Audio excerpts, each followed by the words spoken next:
All right, we're streaming. From the shadows of New York's Manhattan skyline to Arizona's Valley of the Sun resides a radio program the world over has been waiting for. Hosted by two men no one has ever heard of. It's a place where idiocracy runs free and rarely a point is made. Kieran. We're looking up something about something that doesn't exist, and then we're reading a quote that this dude just made up, and we're taking it as fact. Rocket. Yahoo Answers, the same place where people ask, I never had sex, can I get pregnant? That's the same place. Together, these men will bring you laughter at any cost, even if that means sacrificing their own egos or well-being. So put your brains on standby. Sit back and relax. The boys have returned. Lunatic Radio starts now. Bang, let's start the fucking show, eh? Yeah. Hello, everybody. Welcome to the Lunatic Radio Show. We are live. Live number to call in, 718-690-9290. No Rocket today. He's off doing dad stuff. Joined in studio by the great Leroy Jenkins. What up? There he is. Go ahead, Leroy. Check. Now you're on. I always forget to put the microphones on. Yeah, a lot to do on today's radio program. We are joined by a man who's he looks like Jesus. Legendary musician. He's a legendary musician. We call him Brine Zombie. Rob Zombie. Brine Zombie. Brine Zombie over there. Nice. Yeah, he's joining us. He's going to spill some knowledge on us today. And Brian, are you there, by the way? I'm here. Yeah, he's broadcasting from another portion of the compound that is very small here. Yeah, go ahead. There's Brian, everybody. He's in the shitter right now. Yeah. Hi, everybody. Yeah.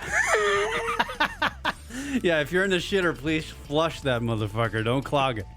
Courtesy flush, right? Courtesy flush, yeah. Brian. Royal throne.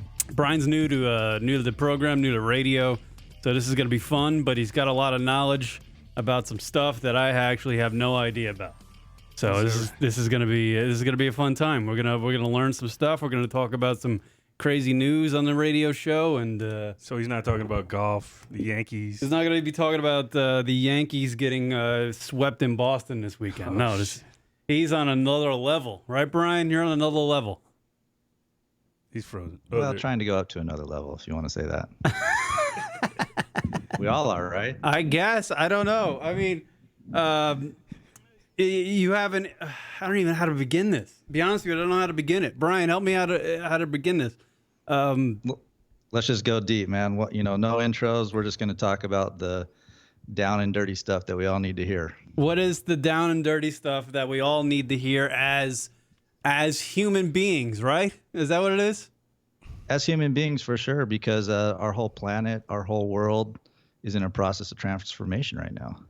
What are we There's transforming some characters into? within this transformation that want it to go maybe a negative way, but the people have a say in what direction everything's going to go. You're talking about Donald Trump. You're not talking about Donald Trump, are you? I mean, everyone has their part to play in it. For sure, Donald Trump, as the president of the United States, has a pretty big say in what happens. But that's not to neglect that we don't have a say in what happens as the people. Is there a name for the belief system or that you're going to describe to us on the show today? You could call it transformation. One of the names that I really resonate with is higher self. Higher self. Yeah, higher self. So, a lot of religions have talked about higher self, and so it's kind of a common thread through almost all religions. But the Hindu culture, they have the Atman. I don't know if you ever heard of the Atman, but it's like the higher self within. And then they have Brahman, which is the manifestation of God in the external world. Mm-hmm. And really, those are the same thing. But because of separation, because of what separation is, that's kind of been forgotten or misunderstood. And so we all see each other as separate. He's following you. You got that? Hold on. I think we need to do some bong riffs in the studio here to follow. I'm all like, Hey, why not? I'm all lost. Like things are coming at me this way. I'm like trying to put the pieces Are you together. talking about other dimensions? Well, that's one of the myths, if you could call it that. And I'm not saying there's not other dimensions, but we don't even understand the dimension that we're in right now. That's some fucking trippy shit right there. Elaborate. Elaborate on that. Why don't I understand the dimension that I am? The thing is, we Okay. think Be honest with you, so because I just to bring a little entertainment to this, because I like to get out of this dimension, because I do nothing but fucking right. watch porn, It's too fucking hot. and go to work. Like, that's not that much fun. I'd rather go to another dimension where I might be a fucking 6'4" and banging some broads. Yeah, right. have you ever heard of Roger Bannister? No, who is Roger Bannister? Roger Bannister was the first man to break the 4-minute mile. The 4-minute mile, like running. Like running, yeah. But there was a belief system, a society belief system, that said it couldn't be done. A lot of people got close to 4 minutes, but until Roger Bannister broke that 4-minute barrier, it was almost like this impossible thing. It just couldn't happen. Right. And interestingly, once he did it, within the next couple of weeks, I think another dozen people did it. So it's like he broke this paradigm that said you can't break this 4-minute mile. And as soon as one person does it, the belief system changes. And suddenly you have a lot of people that have broken the 4-minute mile. The high school record is like 3:58. So high school kids have broken the record now. So it's just a mental hang up that humans have. Well, yeah, I mean, we put so many limitations on ourselves on a daily basis that we really don't experience this dimension in its fullness. And we're holding ourselves back. We act like we blame the world that's holding us back, but really, from the moment we wake up in the morning, we hold ourselves back from our ultimate potential. Yeah, I don't blame the world. I blame myself. Every day. Every day I wake up, I blame myself. Well, yourself. I'm not saying it's not about blame. It's about conscious decision. It's about understanding that you have a choice. Yeah, but I also believe that fate has a lot to do with where you are in life. You know what I mean? Like, I don't know. How much can I really get out of my own brain? You know what I'm saying? It's destiny. It's just mediocrity. Is it what fate says. or is it laziness? Probably lazy. I feel like with most of us, that's hand in Brian, hand. hey, Brian, do you think human beings are lazy in general? Is that what it is? Like, there's different levels of humans. Like, some humans are like sheep, right? No, it's laziness itself is not even seen for what it is, because you're basically always acting at a maximum potential. Everything you see is based on faith and belief fully. You don't see anything that you don't believe in. So it's always maximal, but it's being pointed in the wrong direction. The energy source that we have is being pointed towards having sex, getting alcohol, going to get a job so we can pay for that house, so we can pay for our kids. And you get on the hamster wheel that says, I have to do this. But who is it that decides what you have to do? It's accumulated through your life from childhood on for what I have to do to be a successful person. Society's And that's optional. It's the American way, right? Well, Yeah. yeah. I mean, that's one way to put it, and we've been sold a lie. I think Brian's like, he's on the tip of like trying to change the way the society is looked at a whole, you know. Or the way people look at society, Like right? the human race is locked into one belief system of the way things should happen, and Brian's on another level. Like he's Well, thinking. we have to look at it. There are people that study that. I mean, there's people that study mass consciousness. You even have groups of people that are trying to get together 100,000 people to meditate at the same time on a specific purpose to see if our consciousness can change reality. I got a funny comment from the chat room. Well, Somebody, I don't know who this is. It says, just tuned in. What's going on? Very deep conversation. Did your show get hijacked?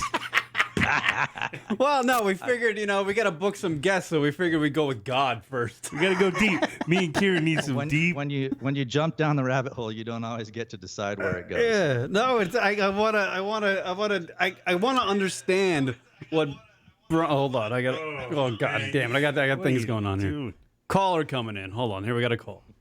Call, you're on the air. What's your name? Where you're from? Fuck you. Oh yeah, Oh, that kid. He's back.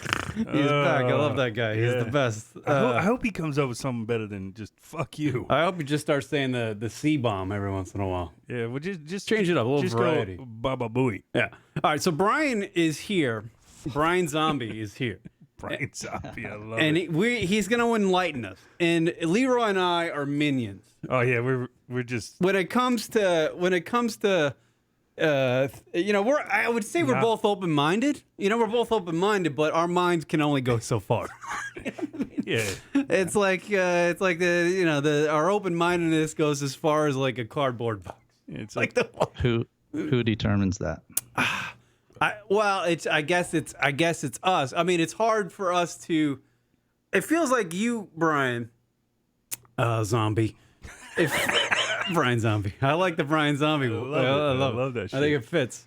I feel like you're. Oh, here he is. No, I'm not going to answer. do Fuck it. that. I want to Fuck give that this kid a shot. Nope, I hung up. Oh, give him a shot I'm to not redeem gonna himself. I'm not going to let him hijack the show. Brian, don't you think you need to let this kid We're redeem trying. himself? We're and- trying to learn shit today. I don't care about that little motherfucker. All right, go ahead. From where the fuck he is. All right, go ahead. So we're gonna try to learn about what Brian has in his brain and what he thinks our society is. We need to adapt to because there's a transformation coming. That's what you're saying. There's a transformation coming. Well, it's not necessarily coming. It's already happening. That's the thing. And whether you can recognize it or not is determined by whether you want to look.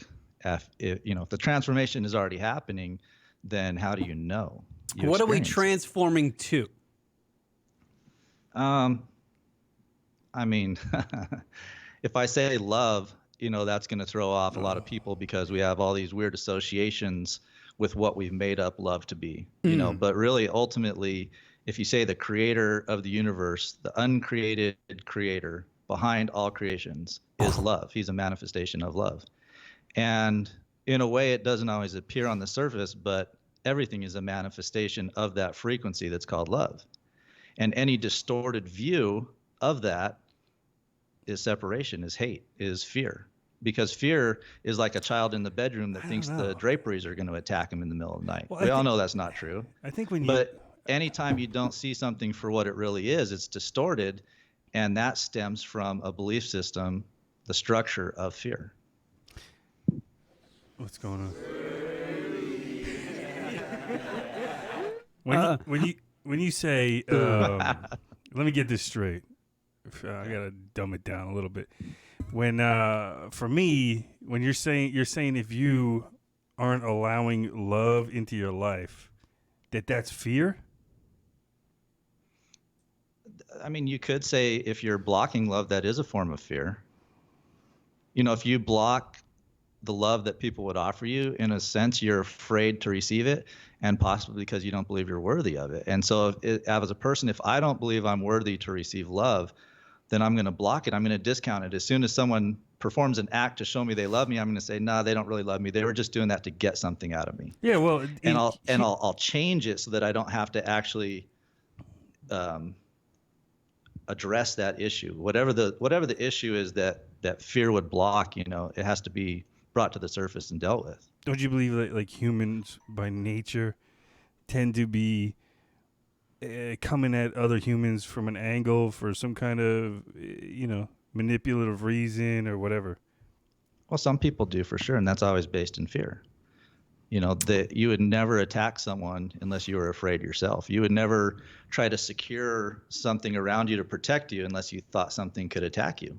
Call, you're on the So air. Hold on. In a sense, okay, go ahead. Call, you're on the air. What's your name? Where are you from? Yeah, hi. I would like to say to the guy over the call the show text, I would like to say, I hope you choke on a donut, you fat fucking. I would like to say, fuck you. That was better. That was better. That He's was better. He's getting better. At least he's getting some words out this time. Let's use that as an example right there. All right, let's do it. How old is the kid? First of all, you know what I mean? Let's analyze that, Brian. Analyze that last comment. Every from single that. thing that someone does can be broken down into two things. You're either showing love or you're asking for love. Oh, he's asking. I like Right? that. That's so is that kid asking for love? Yeah. Probably. I mean, obviously his parents aren't watching him. But we can't encourage him to be contributing in that form, right? You got to contribute. Who knows? He's got to be we got to show the kid love, but not have him continue on that kind of behavior. Like, have a better dialogue. Is that right? I tell you what, I go on those porn sites. Sure. That's how I'm searching for love. So this kid who's calling in and just saying the stupid thing, he has an immeasurable value within himself that he has to offer the world. Okay? So if you look at every single person as a divine being, regardless of what they show on the surface, within them, the Creator placed all that he is within every single person. So everyone can allow love or give love by accepting it, but you have to accept it for yourself first. So this kid, who knows who he is, could be a very famous person someday. He could change the world, and yet he's calling a radio station to blab some little smart ass thing, and he doesn't know how powerful he is as a human being. I think he appreciates. Right? I don't know. I think well, I guess you're right. I mean, he doesn't know. He knows he's powerful. He hasn't found it yet. Well, because he called in, he got on the air, he made his comments. Are you saying that all humans have an inner magic to them? I mean, you could call it magic because we don't understand it, and anything we don't understand we like to call magic, but it's a true principle. The truth doesn't need to be defended. It is what it is, regardless of what we say about it. I'm trying to analyze like comments he's made like 5 minutes ago, yet he's giving me more. To me, that was a comment about like, fate, destiny, everything is the way it is. It's just the way it is. All right. So your thesis is the transformation. A thesis. So where are we going? How are we gonna transform? What are we going to? How is it gonna happen? Okay. So you got to look at the different levels of consciousness. So you start from yourself. That's your individual consciousness. The city that you live in kind of has a group consciousness. The state that we live in has a consciousness. Our country has a consciousness. This world has a consciousness. We call it Gaia. Gaia. Who's Gaia? Gaia is, the term for the earth. It's like the personality name that we've given to the earth. Gaia. 2 Gaias, 3 Gaias. And Gaia actually is a consciousness on a certain way. Sand Gaia? Who gave that term? I don't get it because I've never heard I don't that know term. where it came from. That would be interesting. We could look that up, though, and I'm sure that's got to be. We could figure out. But regardless of what name attached to it, it is what it is. Indians have worshipped the earth as nature. We rely on the earth for everything that sustains us. Our food, our water comes from the earth. So in a sense, this being called Gaia supports us. And if we don't respect it, and we trash it, then we're not going to have a very good experience on this earth. And that's part of what we're experiencing right now is we haven't necessarily respected it for quite a long time. And do you see that changing, Brian? Absolutely, because it's our choice. And that's what, we act like we have to learn how to be creators. We have to learn how to be enlightened beings. We already are. We're just not using it properly. We have to see how we are creating the world as it is right now, and realize that we have the choice to change it. Every single person contributes to that. How do we, what should we do? I know what it is. What is it? Who's that guy that was on the Entourage, the lead character in Entourage? Fucking Ari Gold? No, the other guy, the lead guy. The fucking guy, the good-looking dude. Yeah, whatever his name is. He decided to do this campaign about trying to get rid of straws. Straws? Just straws. Like fucking straws. That's it, just straws. No more straws. Yeah. You use the straw to drink. Don't use a straw. You don't need a fucking straw. Just drink out of the cup. That was his campaign? Basically, it's to eliminate straws because those straws end up in, the ocean and you don't break down and stuff like that. So he started small by just eliminating one thing. That's his campaign, trying to get everybody to get rid of straws. It's really embarrassing when you come up with a campaign. I can't imagine him going into a board meeting going, you know what, guys? This is what I want to do. Hey, Starbucks dropped them. I want to get rid of fucking straws. Well, and people are just going to go, what the, what? Well, straws. I mean, why not? So let me throw out a couple principles, and this isn't just me. A lot of people believe this. And if you look at it, you can kind of see it. How many people? Societies determine the shape and form of its government. Societies, say that again. Societies determine the shape and form of its government. So even if you look at the 13 colonies, when they formed the Declaration of Independence, they constructed the government that they wanted to be under instead of the tyrannical rule of King George III. And they made this document and said all the reasons why King George III was not fit to be their ruler, to be their leader, and they said, we declare our independence. The 13 states, if you want to call them that, declared their independence in 1776, right? July 4th, 1776. And by doing that, our whole society that we know as America was formed. And that document and the Constitution determined how we live, how our laws are, how we're taxed, how the infrastructure is built, all the streets, all the buildings, everything is built according to a blueprint. Right. Okay, and we determine that. So societies determine the shape, they determine that blueprint, and they form its government. We literally set up the government of this judicial branch, this legislative branch. There's going to be a president. You know, there was a time when they actually wanted to make George Washington a king. And if that went through, then we'd have a monarchy on this country. But they didn't. At that time, the people determined they didn't want a king. They wanted a president. They wanted democracy. They wanted. What's principle number 2? Change society, and you change the government. Change society. So you like Ron Paul revolution? I don't know. I mean, I've heard of Ron Paul. I don't know what he stands for. I don't know what his campaign is. But well, I don't know. I mean, he's but we're already transforming. It's not about wanting to transform something. We're already doing it. We just don't see who's leading us and what they're leading us into. Are you talking about like our American society and how like divisive we are and how everything is either far left or far right? I think everyone has a choice in that, though, don't they? You know, I mean, you can tune into CNN or you can tune into ABC. Everyone has a choice in what voice they want to follow. Or you can tune them out and stay in the middle. Or you can tune them out. You can tune all of them out. I rarely watch the news. I rarely even listen to the radio. Because that's anymore, manipulation. Just because I want to choose consciously what ideas are being fed into my mind. Right. But you're speaking on a whole different level than, like, you're talking about we should change as a society, not even at like individually, I think. Yeah. Is what he's saying. Like, it's a deeper level. You're not talking about Republicans and Democrats. No, I think he's talking about you. Okay, so some people go and get their hair changed and they buy a new outfit and they're, you know, even go as far as buying a new car and a new house, and they think they've transformed themselves. And on a physical level, you've transformed yourself, but that's just changing the appearance of something. You haven't transformed the blueprint of who you are just because you put on a different hat today. Or bought a new Kia Forte. But the blueprint that you've chosen all along the way through your life, and I'm going to say it even previous lives, if you go that way or not. I mean, you know, that's kind of a very debatable subject. If we even had a previous life, do we go somewhere after this life? Everyone has all their different views on that. And, you know, you can study karma and how you brought things with you to this life that you experienced in the last life, and now those are affecting you. Okay. So, okay, go ahead. I'm trying to figure out where we're going. What the fuck? All right, so we are. Hold on, I got a caller here. Come on, where's my thing?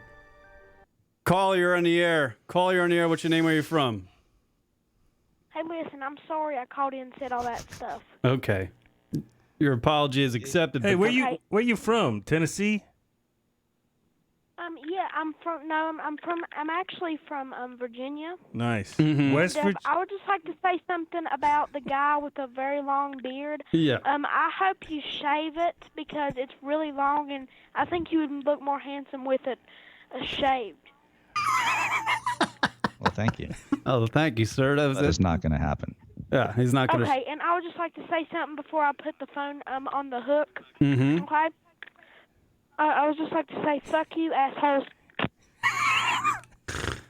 He's actually. You know what though? Look, he reacted to what I said. Yeah. About having him. He realized a little bit of his power right there. He has more to put out that's meaningful. Yeah. Than just calling and saying. So you know, right there's a perfect example. You of just taught him something. Digging a little deeper and finding something that they have inside themselves to offer. The only problem. Right. No, let me say, because we didn't have a connection with him. I found that little bastard annoying as fuck last week when he called in and just said "fuck you" and hung up. But now he endeared himself to us. Now there's a relationship because he made a conscious effort to say some more words and actually have a thought to share with us. Yeah, Now we have a connection. We're transforming. I'm figuring it out now. Yeah, it's happening right now. Yeah. See, this kid that's calling on though, he's still got that. He's got to do the zinger at the end. You know what I mean? Oh yeah, but you know what? That kid has It's a lot an to entertainment offer, I guarantee show. it, and I hope that he knows that.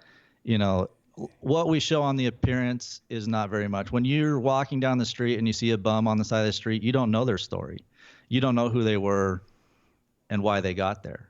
And so it's not really even up to us to determine why their path led them to where they are.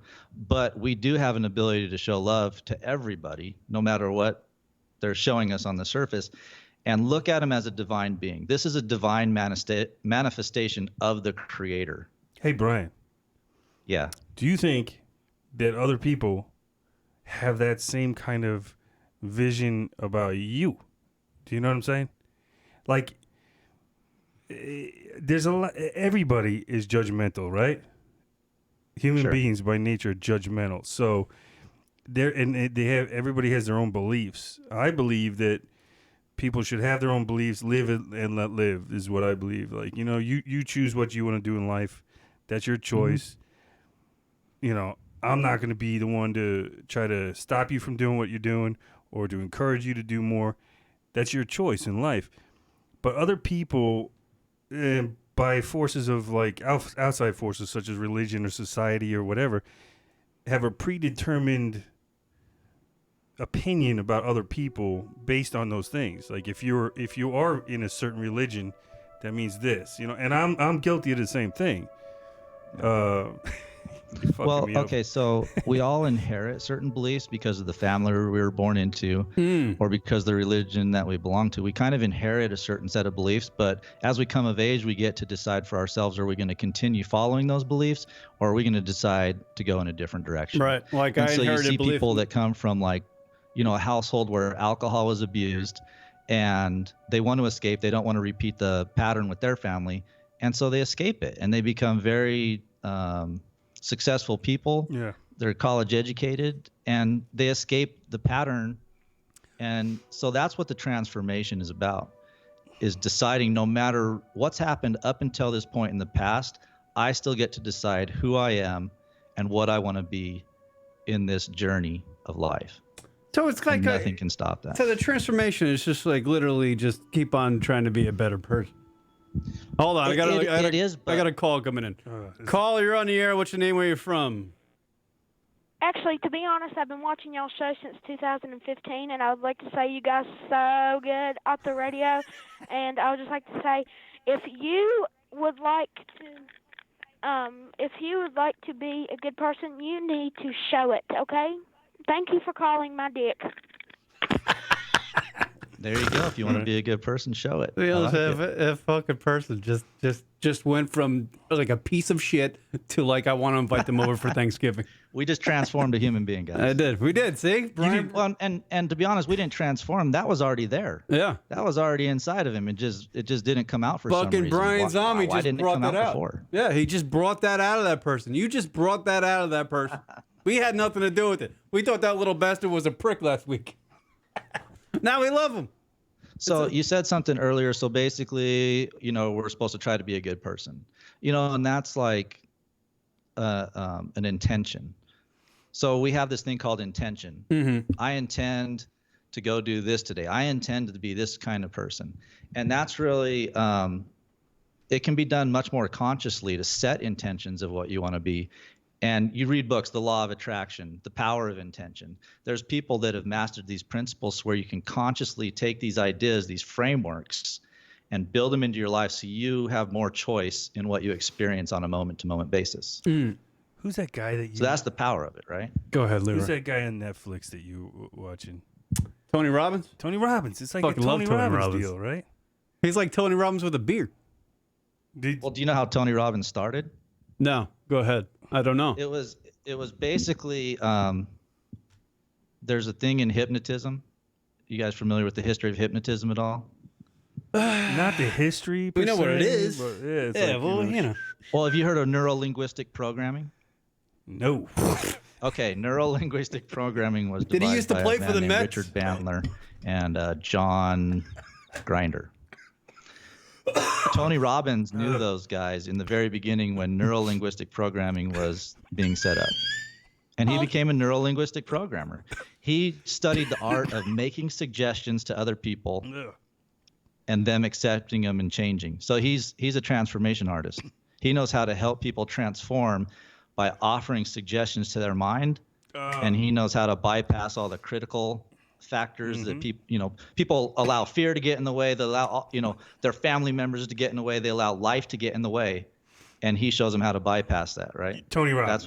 That's what neuro-linguistic programming is. That's how he became great at what he does. I need He's some a of genius that. at it. I need some of that neuralistic programming. Yeah. You know what that is? It's like weed. And I think he's developed, his style now is different. That's how he started, though, neuro-linguistic programming. And who knows what else he studied at the time to do this. He has his own transformation story. But, you look at people like that and what they're doing, and they're able to attract to themselves whatever they want.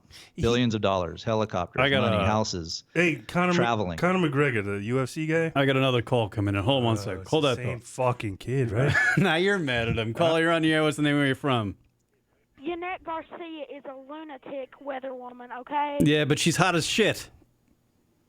Okay. But you get it, lunatic, because you're a lunatic radio? You are a lunatic radio show. We should have her on the show. What's the dude's name? I don't know. I think it's a guy. This guy's the best. I think he's like a 12-year-old kid. He's gone. All right, go ahead. Proceed with the, what are we on, neuro-linguistic? You got to find it.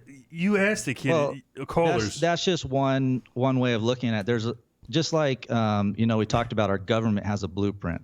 Your consciousness has a blueprint. Shit, the government? Yeah, the government. Fucking government. Hold me down. They have a blueprint. Are you sure? Get this, the government, believe it or not, studies these things I'm talking about in great detail. Oh, yeah. Because they own the media company. Mind control. Well, I don't know if the government owns them, but whoever owns media companies studies these principles because they realize that if they say a message a certain way and if they play a certain type of music with it, you're going to remember it and you're going to go out and buy that product that they want you to buy. Are you, so it'll like kind of like subtly hypnotizing society.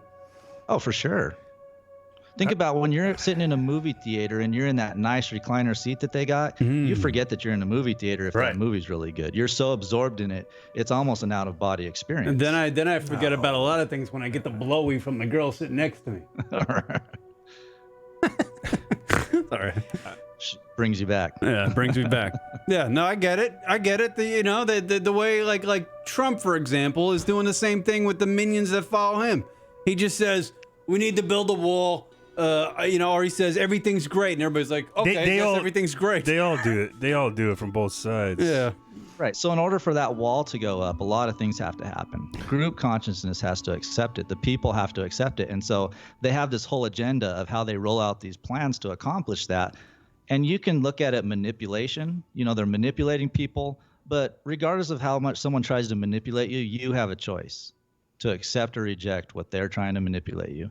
And so if you can understand how manipulation works, the map of consciousness, how does consciousness work, how are suggestions fed into our minds and accepted, then you can start to take control of your own life and not be manipulated by those sources. And that's kind of my thing is we want this transformation to happen on the whole planet. We're in charge of it. No one's going to do it for us. The government is not going to take charge and transform our planet for us. You know what They're just not going to do it. The biggest. They're not in a position to do it. The biggest issue I have with all this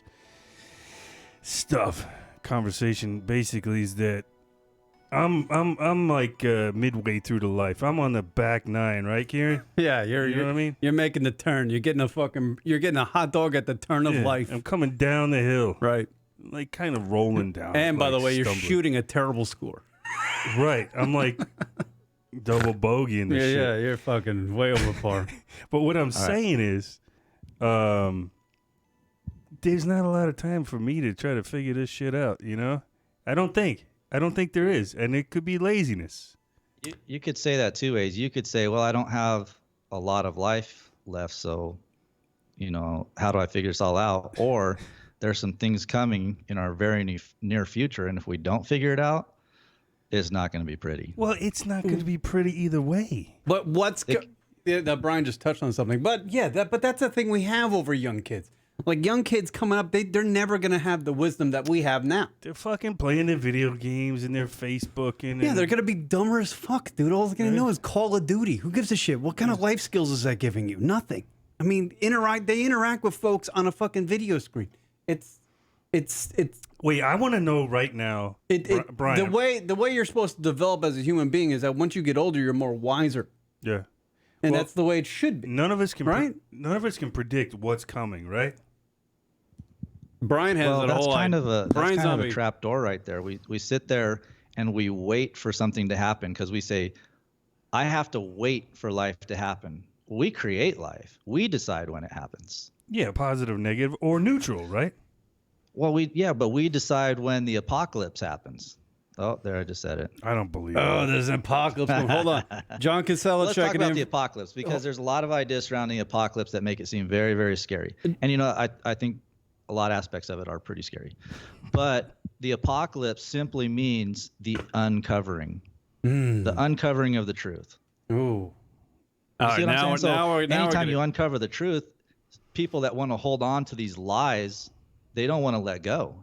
And that's why the fight occurs. Because they don't want to let go of the lie that they've been selling, which has been giving them billions and trillions of dollars and everything they want at the cost of everybody else. They don't want to let go of that. I know who you're talking about now. You're talking about like the Koch brothers and like George Soros and those kind of guys. I'm talking about anyone that knowingly takes advantage of another person. It's everybody. And takes something from them. There's a lot of people that do that. I would say the majority of people do that. There's a lot of people, and I think there's some distinct groups that are trying to make wars continue. Of course. All right, explain to us your belief there, Brian. Of course they do. When is the apocalypse coming? What is the apocalypse? How is it going to happen? Well, the apocalypse is happening. It's already happening, Subtly? It's the uncovering. It's the transformation it doesn't want to happen. Specifically, people don't want to let it happen, I should say. And the transformation of the world wants to happen, but people are stopping it by resisting it. And so we do that in a lot of ways. We do it just changing. Unconsciously. We do it. Yeah, consciously we resist changing. But we're afraid of change. Right. We say we want to change, but then we're afraid of change. So our own internal conflict is part of the overall conflict because our individual consciousness feeds into the group consciousness. And if the individual consciousness is conflicted, guess what? So is the group consciousness because it's made up of all the individual consciousness. So you have to change it internally. Every single person has to accept their own apocalypse, their own uncovering of the truth within themselves, essentially. Does that make sense? Yeah, I thought that was I don't know. I don't know. I think. Hold on. It's hard to make sense of. It really is. You know when like your air conditioning unit just kicked out to figure this stuff out.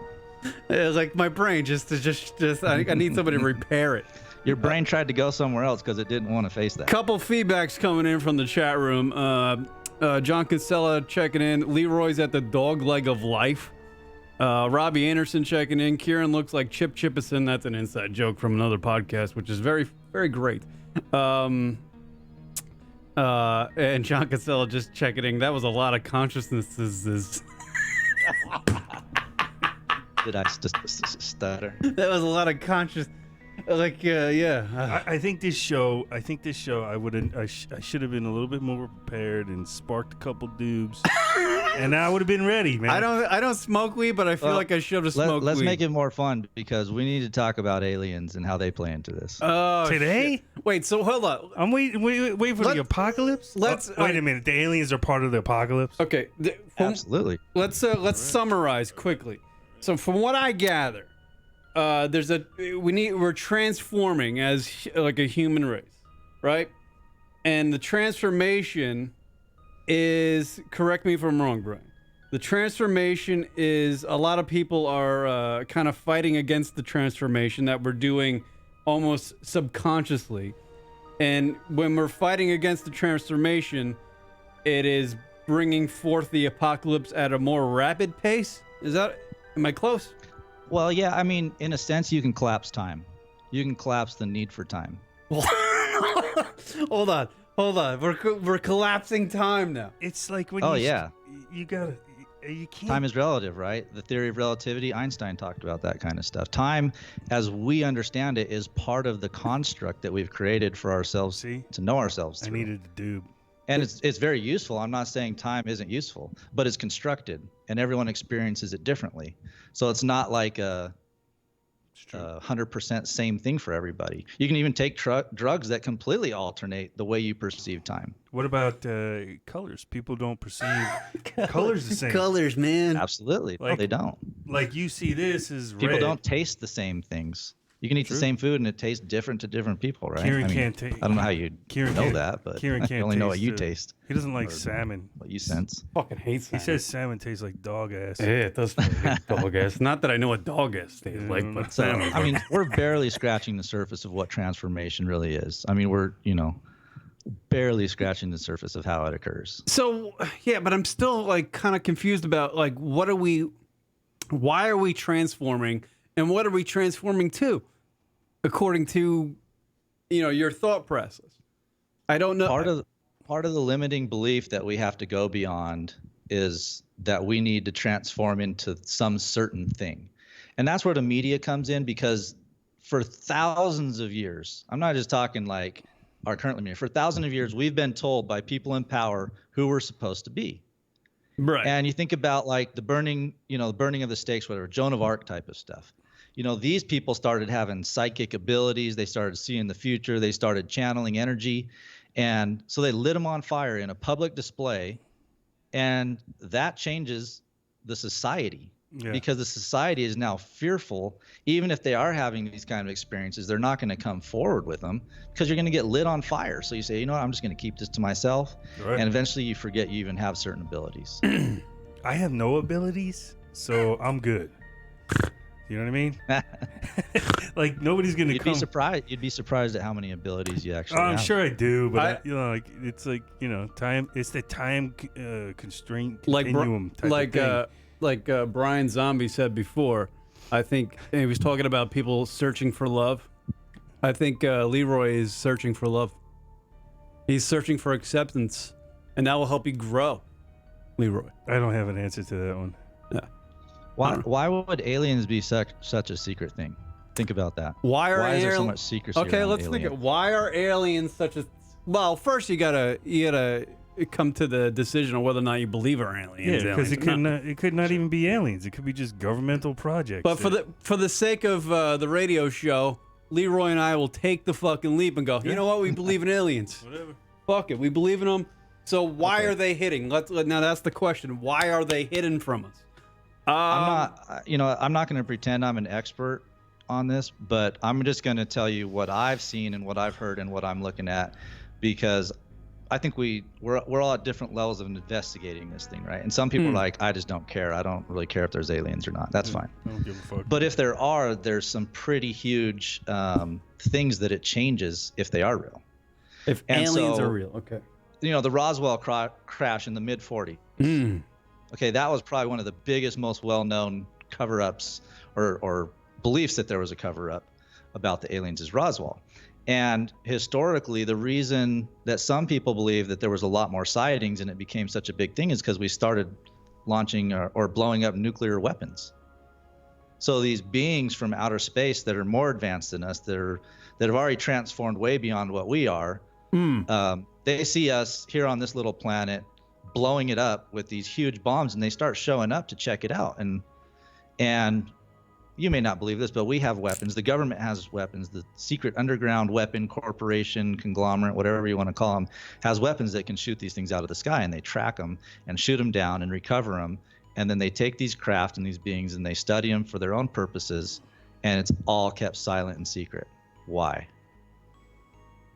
Why would that be such a big secret? Because let's just hypothetically, if that really happened, why would you want to keep that a secret? I would imagine you're going for they're a part of a investigation, higher network of control, like an Illuminati type thing.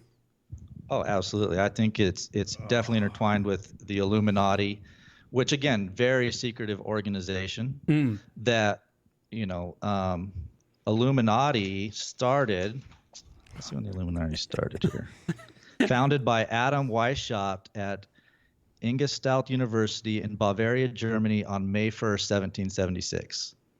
Okay, I'm not saying there weren't other secret societies before what year? 1776, You know, but the Illuminati was formed in Bavaria, a group called the Illuminati in 1776. And they didn't have U.S. Postal Service back then. No shit. So if you wanted to fucking send a FedEx. secret package, you're going to hire a courier to transport it between your organization, right? Well, so this guy was riding his horse. I don't know the date, but he was riding his horse and he was approaching this university, Ingolstadt University, and a bolt of lightning comes down and knocks him off his horse and kills him. So the authorities show up and pick up this guy, and he's got this package still.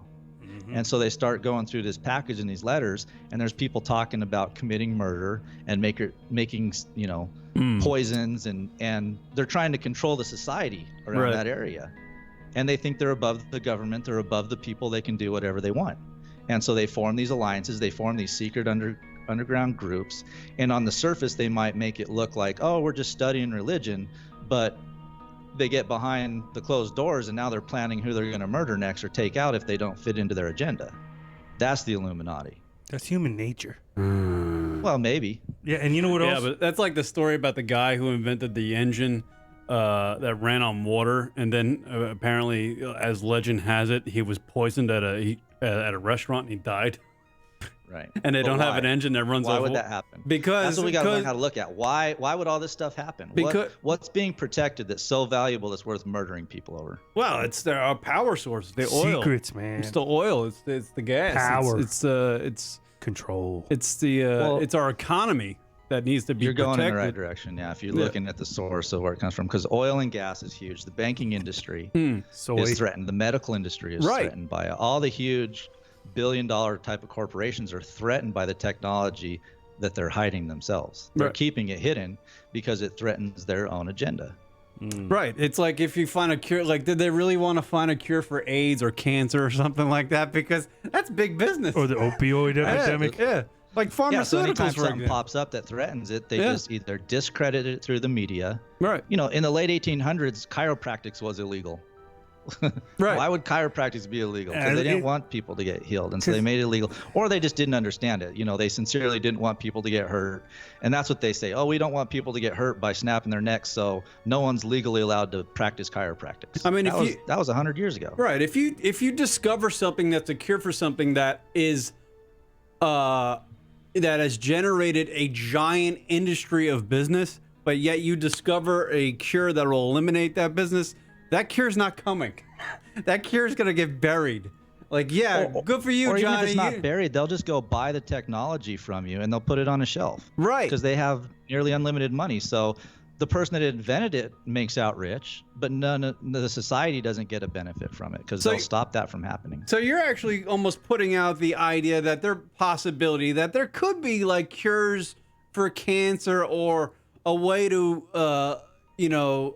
live a life or have a society that's not dependent on the banking system or oil or gas or all that. That's the kind of tip you're on?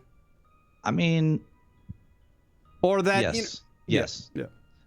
But I mean, we obviously started off bartering and trading stuff, so we're always going to have some way of exchanging goods and services, whether we're using paper currency, coin currency, digital currency, it doesn't matter. We're always going to have some way of valuing our services and our goods and exchanging those. I got a call coming in. Hold on a second. Oh, but you hung up, so don't worry about it. Go ahead.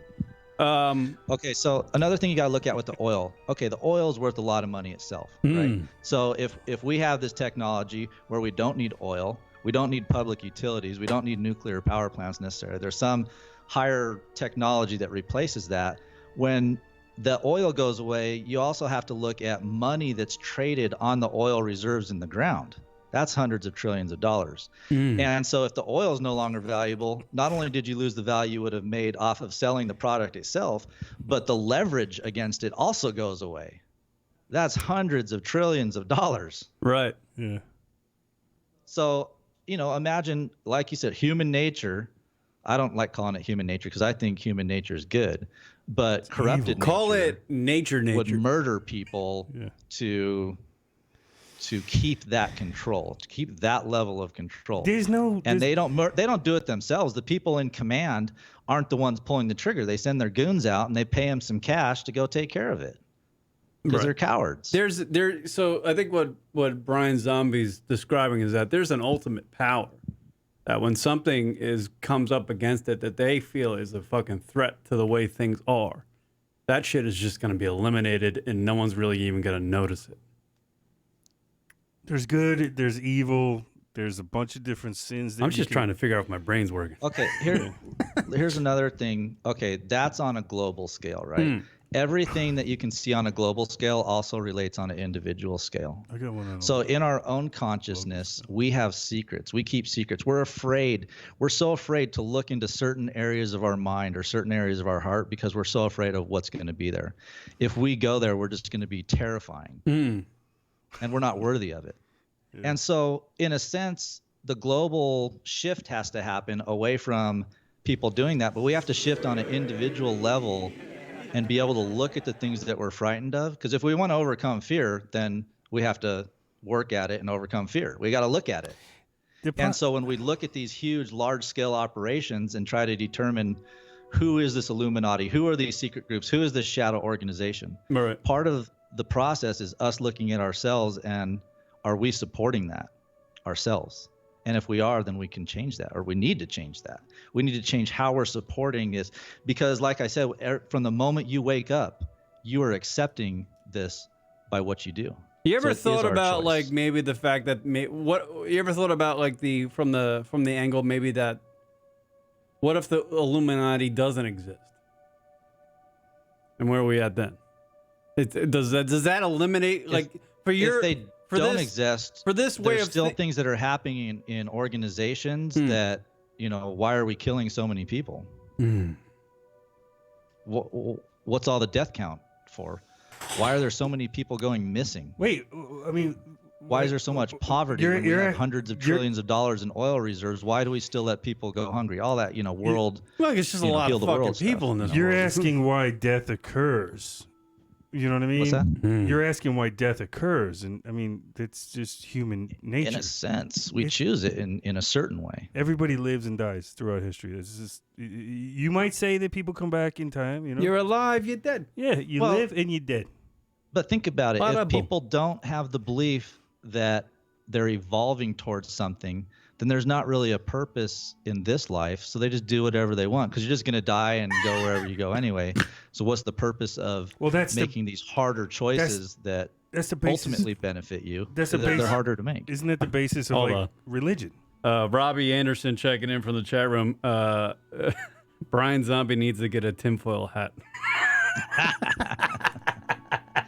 Well, and that's a perfect point right there. Society has trained us not to say these kind of things because we look crazy if we say them. Right. That is part of the conditioning that the media has done to us, that even people that really have had encounters with aliens, they can't come out and talk about it because, they should be wearing a tinfoil hat. That's just pure ignorance, whoever that dude is. Right. And he needs to take a look in the mirror. Right. No, but or he was just being funny. It actually or is, he's just being funny. Yeah, no, I know. I like to challenge things because I think they're important to challenge. I don't think Brian's mad at him at all. God, I just lost what my train of thought was. Yeah, I mean, you're gonna need this way of thinking, Brian, right? Is gonna be always looked at as like, okay, these people are nuts. You know what I mean? Because you're gonna need millions upon millions upon millions you're going to need continents of people to start thinking this way in order to have some sort of actual movement towards that way of thinking. You know what I mean? Well, yeah, and the movement's already happening. It's just a matter, are people brave enough and have the courage themselves to take a look at it, to take an honest look at the evidence that's coming forward from high-level officials within the government that have been involved with unacknowledged special access programs. You may or may not have heard that term before. If you've ever turned into Dr. Stephen Greer, you'll hear about unacknowledged secret access programs. And the whole system that operates is unacknowledged.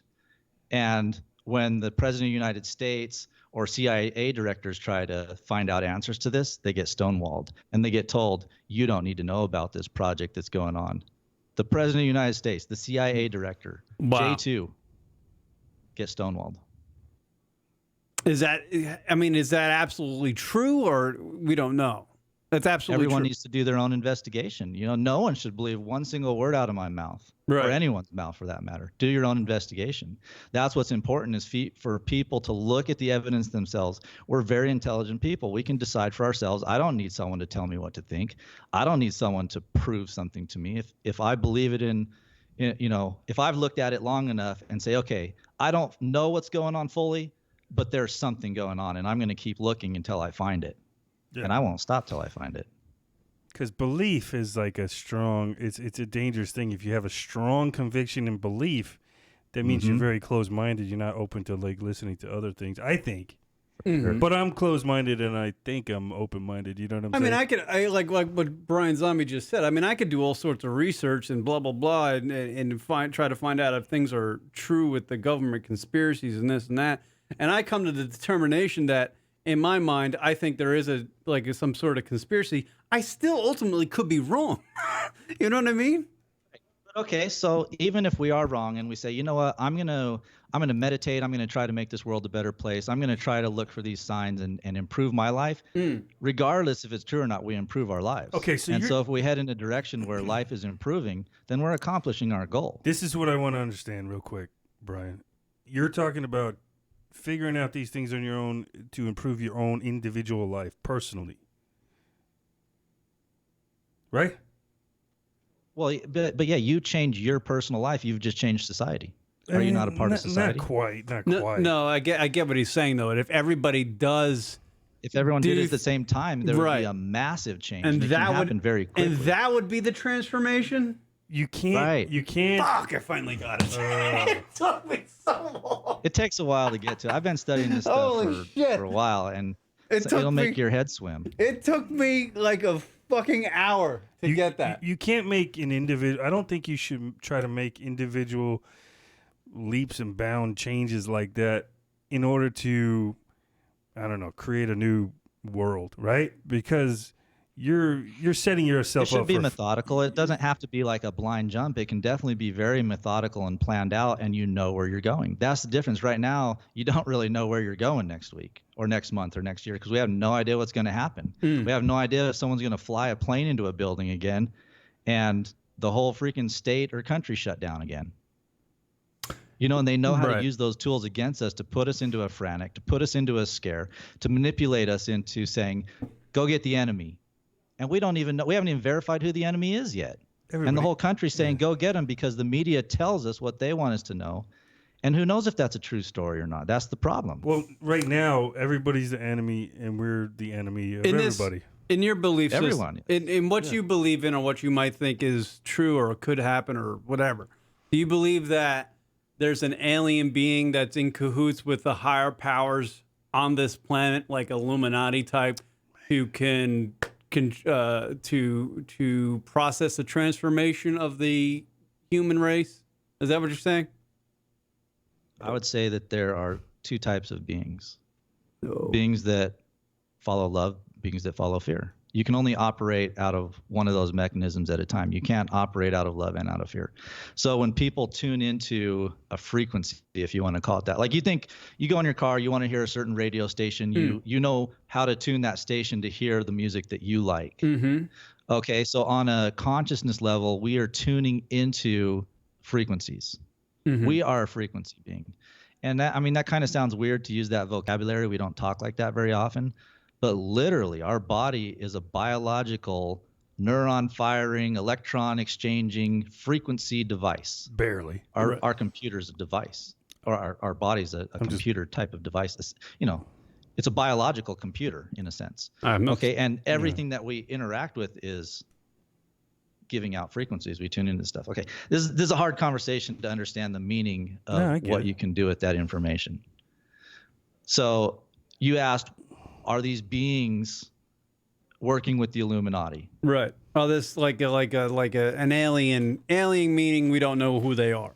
Well, some of these beings aren't even physical. Oh boy. All right, now we're getting And deep.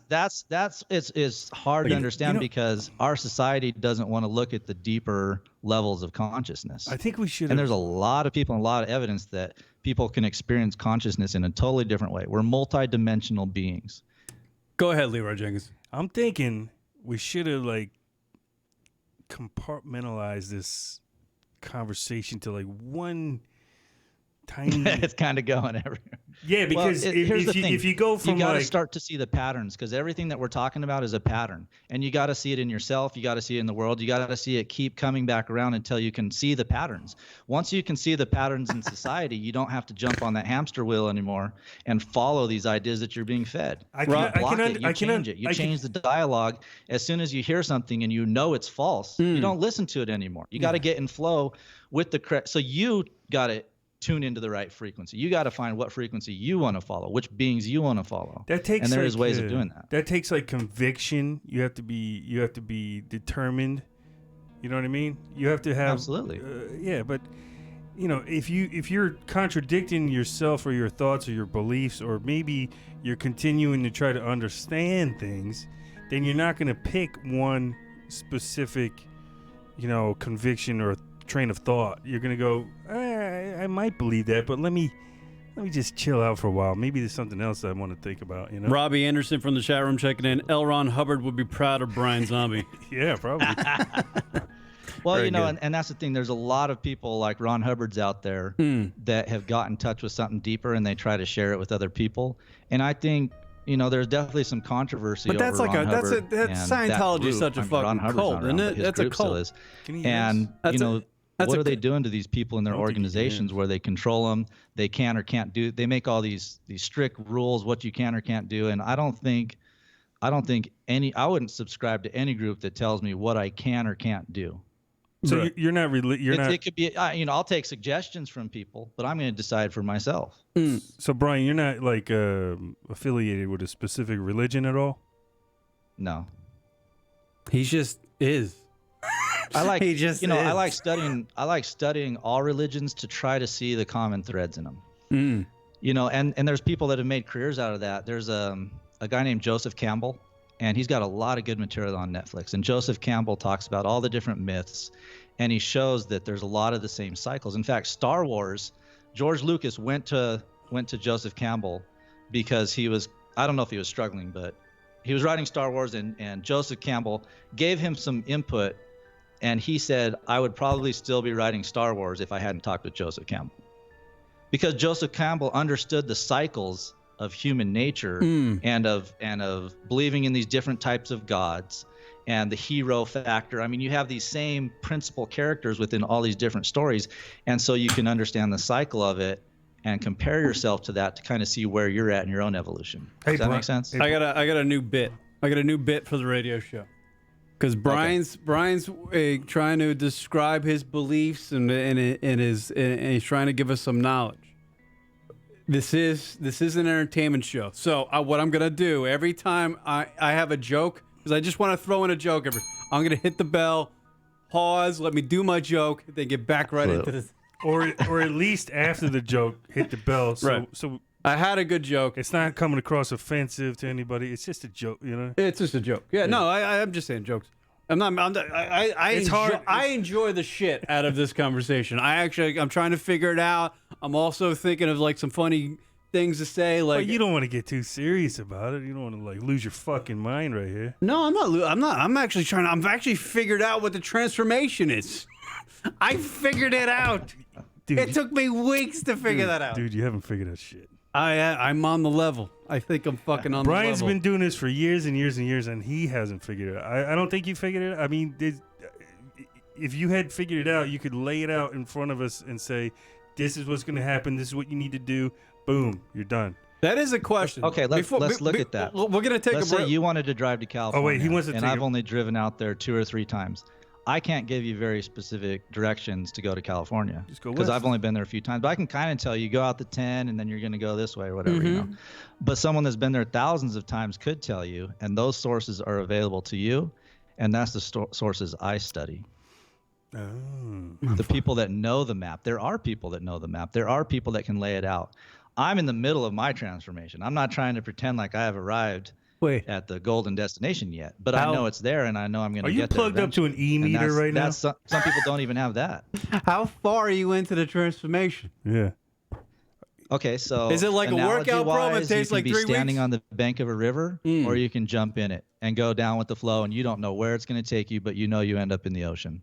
So where are you? That's where I'm at. I jumped in. He jumped in the river on a raft. I jumped in the river. I think I hit a few boulders. I might be going through some rapids here and there. But it's all good. Are you on a raft? No, he's in the river. No, he's just he's no raft. He's no raft. He's in the river of transformation. Wait, no raft?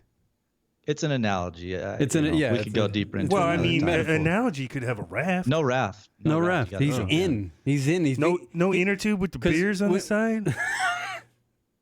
That's the lazy river. You can go that route. No, that's lazy. You're transforming. I'm on Why are you the gonna be rapid Colorado River? No, you're on like the Elon Musk, like fucking shooting through a tunnel river. Right. Okay. All right. Let's all digest this for 7 minutes as we take a break, and we'll come back with more lunaticradio.com show. Right after these words, it's Kieran, Leroy Jenkins, and Brine Zombie. We'll be back right after these words. People, stick around. Smoke break.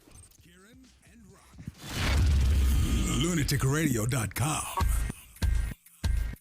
What is the movie you watch? The horror film. What is the scariest movie for Rock? Boy. Anything with Vin Diesel in it? Yeah. Knock around guys? Yeah. Boiler Room just gives me the shivers. 500.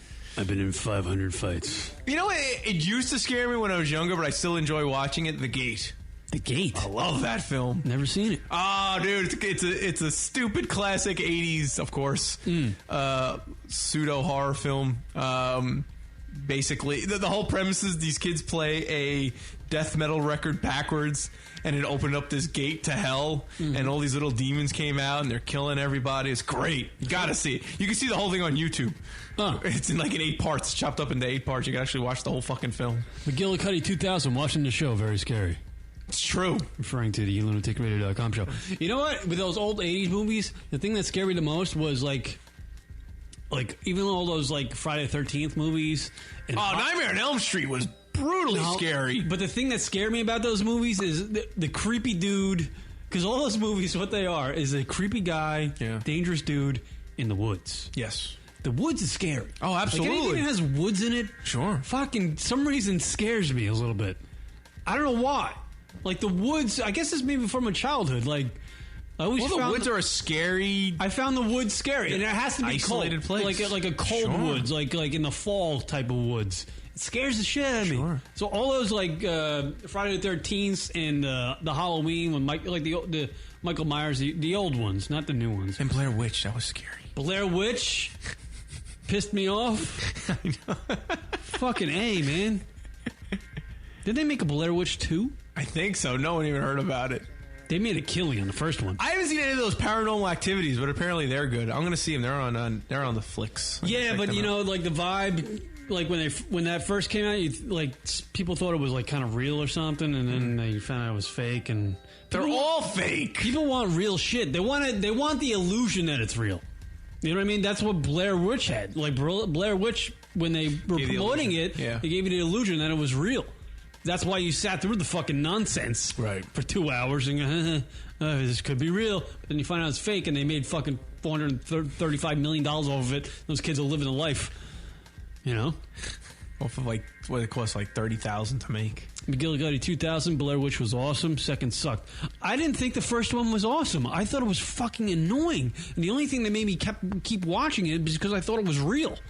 Yeah. How do you deal? Yeah, I felt it was weird, but I also appreciated the clever how they did it. Like, you know, had the whole index cards thing, and no one really had set lines, so everything was improv. So from that standpoint, it was pretty cool. But you're right, you thought it was real. Then when you found, then what the fuck? Yeah, no way. If like they were promoting it, it's like, this is just based off true events or whatever. No one's gonna sit through that fucking annoying nonsense for 2 hours, and get no payoff at the end with the guy standing against the wall. Yeah, who gives a shit? He's taking a piss. Yeah, you want to see somebody get axed, diced up. Saw 1 was good. Yeah, when that first came out. Yeah. Because, you know, that came out of left field. That was a totally new perspective on, you know, the whole horror genre. Then the other ones, you're like, okay, we get it. You're trapped. All right, we get it. Little guy on the bicycle. We get it. The thing I loved about the Halloween movies, McGillicuddy 2000, checking in, nothing compares to Halloween and Halloween 2. The thing I loved about those movies is there was another scary aspect of that. Of fucking Michael Myers with that big-ass white mask fucking just standing in somebody's window and staring in, just not moving. That fucking shit scares me. Sure. It's freaky. Like when you're a kid and you're lying in your bedroom and you're kind of like a little bit afraid of the dark. You're always looking out the window because you're afraid that somebody's going to be doing the Michael Myers thing. Sure. Just staring in the window. Like I had a nightmare one time and I actually thought, to this day I still think it's real. But I was with my parents and we're actually moving houses. And most of the house is empty at this point. And it's like the last night we're staying in this house. We're moving to another one. And I'm lying literally in a sleeping bag in my bedroom. And I look up. It's pitch black. I look up, and I swear to God, I still believe it's... I thought I saw a black face with cat eyes in my window. And it freaked me out so much that I ran. I ran outside. Like, I ran out the house. So blackface scared you. Yeah. But that's the kind of fucking shit that scares me in a movie. Of course, like somebody's Kieran. staring in my window. It's Kieran never gets scared by black faces. That's what Kieran's trying to say. I do. That's why I never go to Harlem.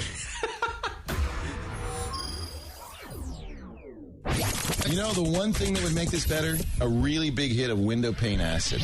Lunatic Radio. Don't be unsociable. I don't know him. Who the hell am I sitting next to? Lunatic Radio's on Facebook. Oh, they all just go there? Everybody Yes. Are we on there, Ron? Facebook.com/Lunatic Radio. Take a moment and follow them now. I hate them! Before Kieran has another international incident. What do you like? Tits! Facebook.com/Lunatic Radio. Anna has a friend. Yes, we like that. I like you, you like me. We can have a ham sandwich It's together. called the friendship on the Facebook. Facebook.com/Lunatic Radio. If you are a proud supporter of lunaticradio.com show and you like to see this show flourish or just Rock and I become alcoholics, you can donate to the lunaticradio.com show by simply going on our website, Rocket Fire Away. Yes, absolutely. Donations. Go to the website, lunaticradio.com, and select from one of the options, even a recurring amount, or simply just give whatever you feel. Anything and everything is appreciated and helps pay for any of the expenses for the show and helps us keep going and, not have to dig out of our pockets. And we appreciate, again, anything you can give. Right. So give a shit and give us a donation. Well, give money. Don't give a shit. Oh, right. I can go on about that one. So log on to the lunaticradio.com website if you would be so kind and give us a donation. It would be great. Absolutely. Thank you. And thank you from the bottom of our hearts. Yes. From the lunaticradio.com show. Now back to Kieran and Rock. They may suck. That is all. What up, everybody? LR show transforming today. It's Kieran, Leroy Jenkins, no Rock today. Brine Zombie joining us, teaching us about stuff.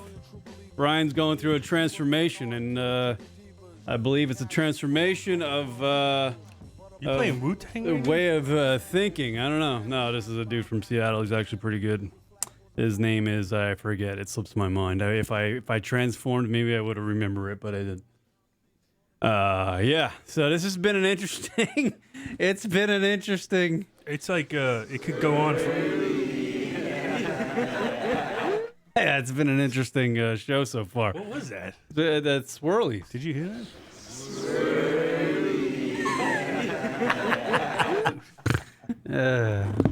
Doing little jokes. Yeah. 718-690-9290 if you want to call in. And chat with us, chat with Brine Zombie, and yeah. So you're going through the transformation, Right. yeah, and Going through the wormhole. And how long do you think? What will happen once you transform? What will happen? But you still have to survive in this enlightenment society model. Right. What will happen? I think that's part of the journey. I can't determine fully what's going to happen, and that's part of the resistance that you have to let go of, is deciding what life is supposed to be according to your definition, because that can be very limiting. I mean, we can define it really great, but if I gave you every single thing that you think you want right now, all the money you want, the house you want, the car you want, the girl you want, if I gave it all to you, I would say 75, 80% of it would be because you still want approval from other people, and you want those things to show that you've succeeded something, to prove something. And so we're kind of an approval seeking generation in a lot of ways. Right. And that's okay. You know, I mean, it's okay to seek approval. I'm not saying it like it's a bad thing, but we should consciously do it. That's my whole thing. Do what you do consciously and decide if it benefits your higher self, if it benefits your well-being, if it makes you healthier, if it makes the people around you healthier. I got to tell you something. If you make choices with that intention to help, to be helpful to everyone, doing service to others every day, walking down the street, and finding someone you can help in some weird little way. Yeah. And Kieran does that all the time. That's what it's all about. You know what would benefit my higher self? What's that? Pussy would benefit my higher self. That's what I'm saying. Need to get some of that vagina. Go ahead. Yeah, I guess. Go ahead, Leroy. I was just thinking. He was saying you gotta make decisions based on whether or not these are beneficial choices that you're making every day, right?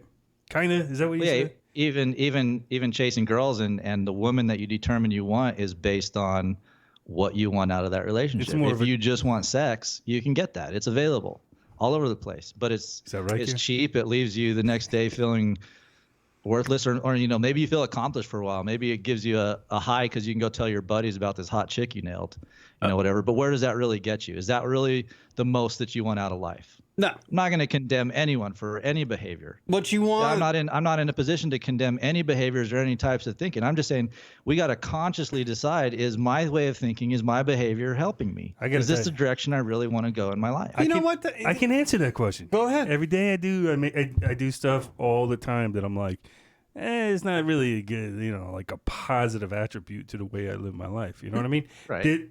Pretty much everything I could say that I do. Well, that's not good. You need to transform. Absolutely. We can do that. Transform. We can do it live. We can all three of us do some transformation, talk about it. That sounds like a circle jerk. Because I think that's important. More people need to be open about what they're struggling against. When you set the intention to transform, there's going to be some nasty stuff coming to the surface that you have to deal with that you haven't wanted to look at for a long time. Yeah. Everyone does. I look at That's it every why no one wants to do it. It's not easy. I look at it every day. What are you know what I'm saying? Be specific. What are things that you do that are not beneficial to your fucking way of fucking... Okay, masturbation. Let's talk about sex. Masturbation. Yeah, fucking jacking. That's a primal energy that drives us to want to have sex.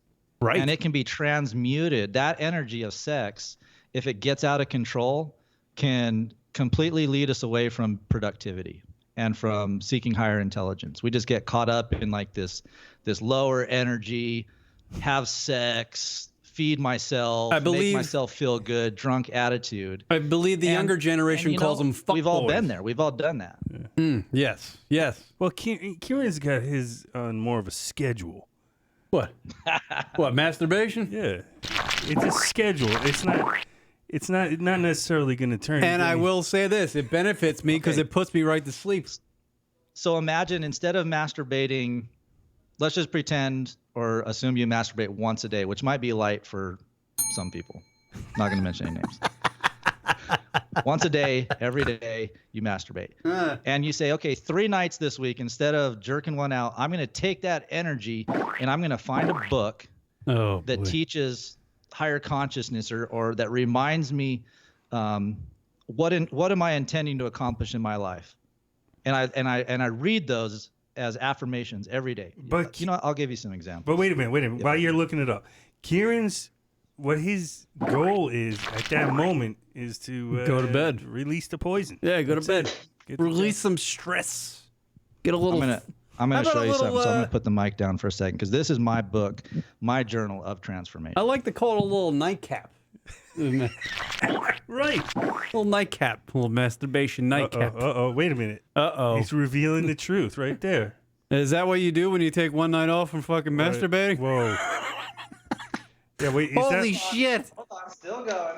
Dude, that's like you wrote like a Bible. You got a problem. I don't know where it ends.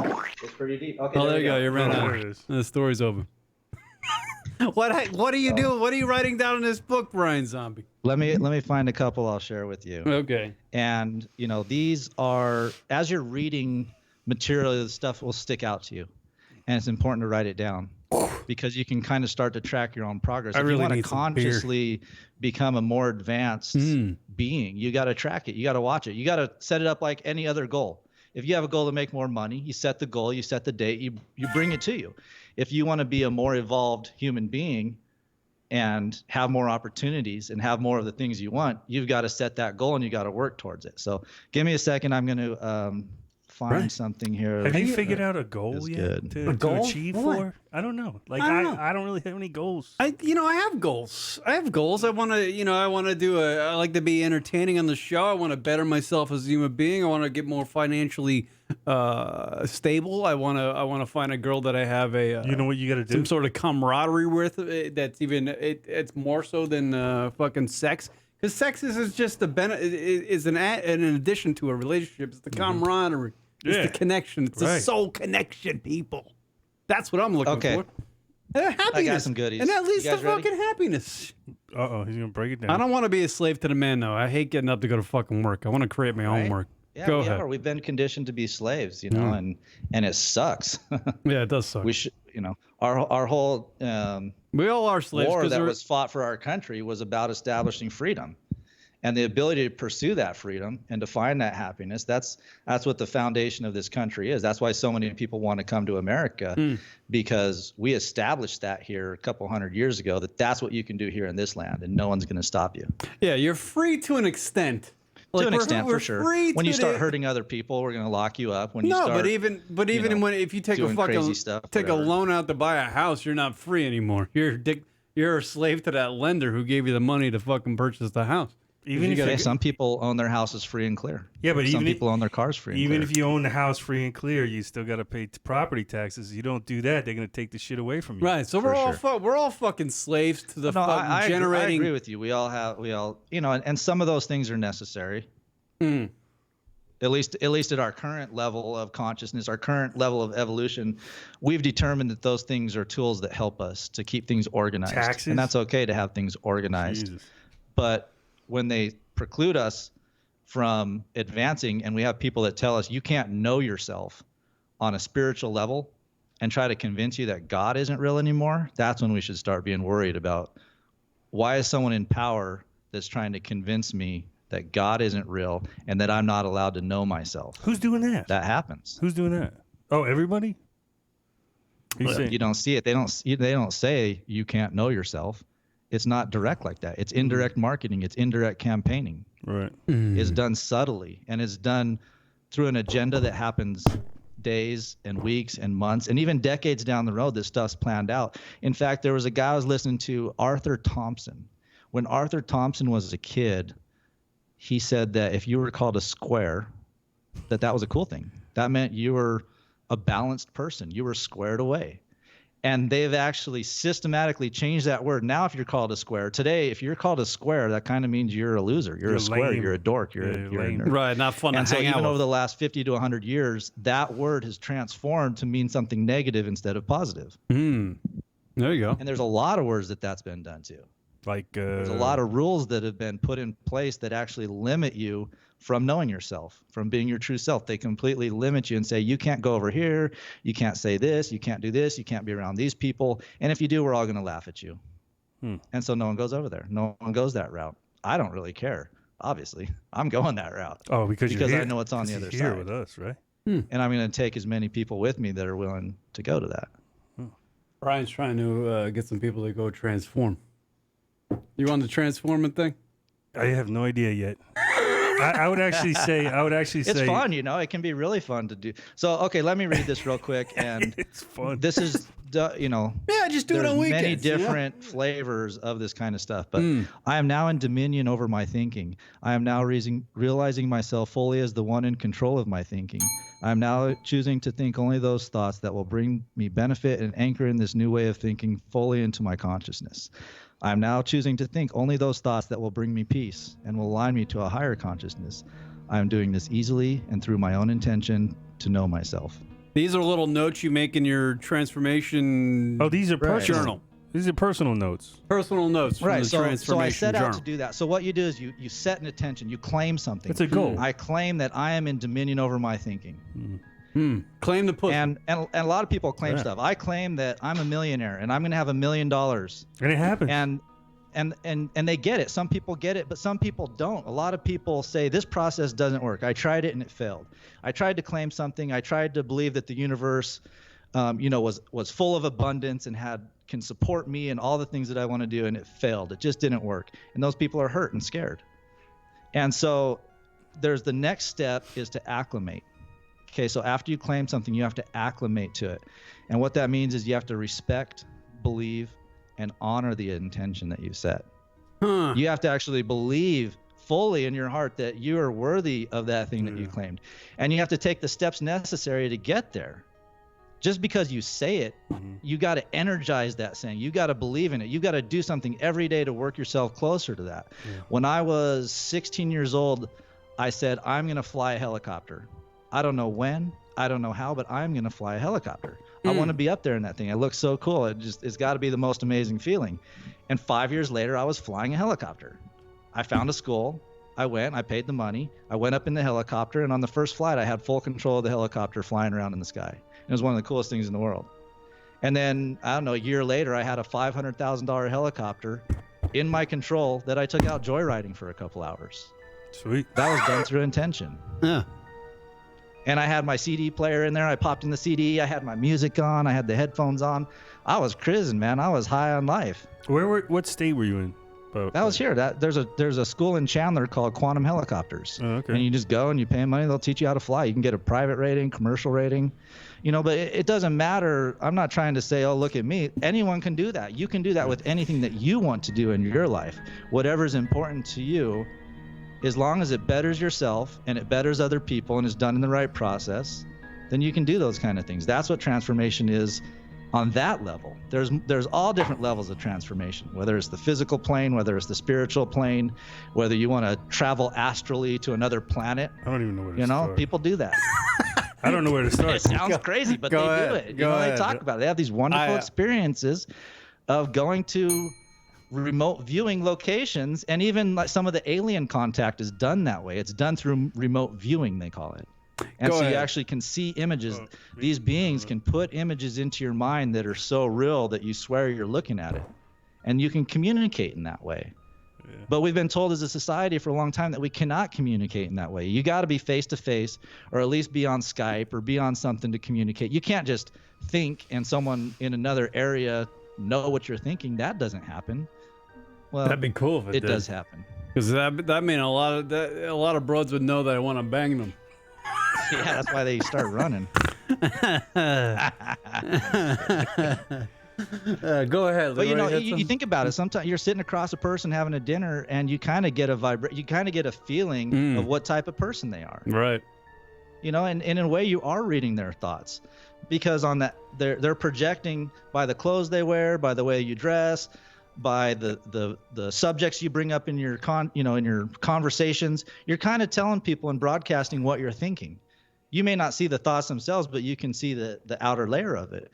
And as you get more and more sensitive to that, you can start to almost see what people are thinking if you really pay attention. All right, we got a call coming in. Caller, are you on the air? What's your name? Where you're from? Caller, you're on the air. What's your name? Where you're from? Caller. Sippy cup in the bathroom. Sippy cup in the bath. Hello, Lunatic. Yes, you're here. Go ahead. I'm on the live show. Yes, you're on the live show. What's your name, by the way? Yeah, can you tell? The fuck? Yeah, you never knew my name. I am a free. My name is Robin Virus. Mm-hmm. Yeah, and I'd just like to ask you a simple question before I leave. Right. Go ahead. Hold on a minute. Where's this one going? Let me take a guess. Fuck you, motherfucker.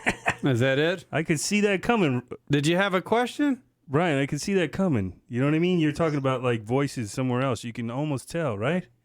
You can feel it if you tune in. This guy's in Virginia, and I could feel that he was going to come in with some sarcasm. There's a lot of stories of these kind of things, and after a certain point, you hear so many stories. You just say, I want to know for myself. I want to experience this stuff for myself. I'm tired of hearing other people talk about it. I want to know for myself if this stuff is true. And you can do that. You have to choose. You have to consciously, individually make that choice.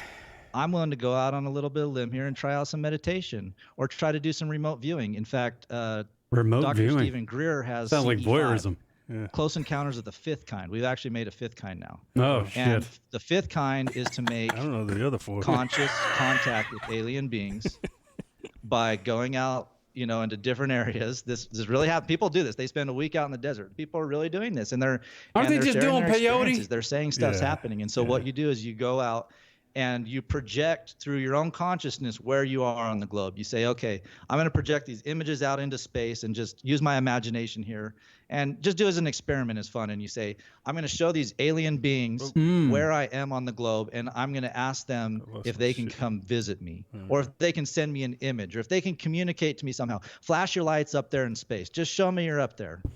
Call your... that. You don't even got to come in person. Just flash your lights up there, streak across the sky. Do whatever you can that you can do safely and communicate. Hold on, Brian. Brian, hang on. Hold on one second. Hold on. Doing it Hold on. Go ahead, caller. You're on the air. Go ahead. I ordered Domino's. I'll call you back in a few minutes. Okay, all right. What did you get? All right, fuck you. Fuck off. Fuck off. Fuck you Fuck too. you too. Pepperoni. All right, there we go. We're back, Brian. Sorry. Damn caller. Yeah, It's all good. So you can look up this method, CE5, and practice that, or you can make up your own.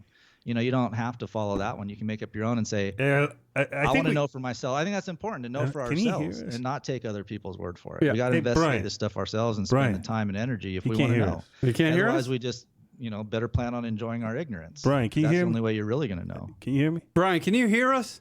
Maybe I can hear you. Maybe Can when you he's hear me? talking, he can't hear. But I think we lost one right there. What? That cat from Virginia. What do you mean lost one? What are you talking about? He was transforming, halfway getting there, and then he fucking, took 2 steps forward and 17 back. Be honest with you, he was calling in while he was ordering a Domino's pizza. No, he wasn't. That's what he was doing. Nah, he wasn't. Okay, let's talk about stage fright. Here we go. Stage fright with stage fright. Stage Going fright. up on stage. I have that Even, when I'm showing peeing your next face to on a radio somebody. station. True. It's not necessarily easy to put yourself out there in that way because you might get ridiculed or someone might make fun of you or Who's maybe gonna you lose ridicule your job this? because they don't like what you're saying. Or, who knows what could happen? Anything could happen. But anyway, stage fright. So you set this intention. I want to speak in front of 100 people and not be scared. I want to fucking bang some broads. This is Tony Robbins. Is this Tony Robbins? This is Tony Robbins. Brian, can you hear us? I don't know. Yeah, can you hear me? Oh, yeah. We should be able to. It's just fucking, just like telepathically. Just, He can telepathically hear us. Isn't he headphones? I don't think he can hear us. I don't know. Is he running out? Can you hear us? No, he can't hear us. I think he. What happened? I think something happened. I don't know. All right, I can do another break. We'll come back. We'll figure it out. I don't know.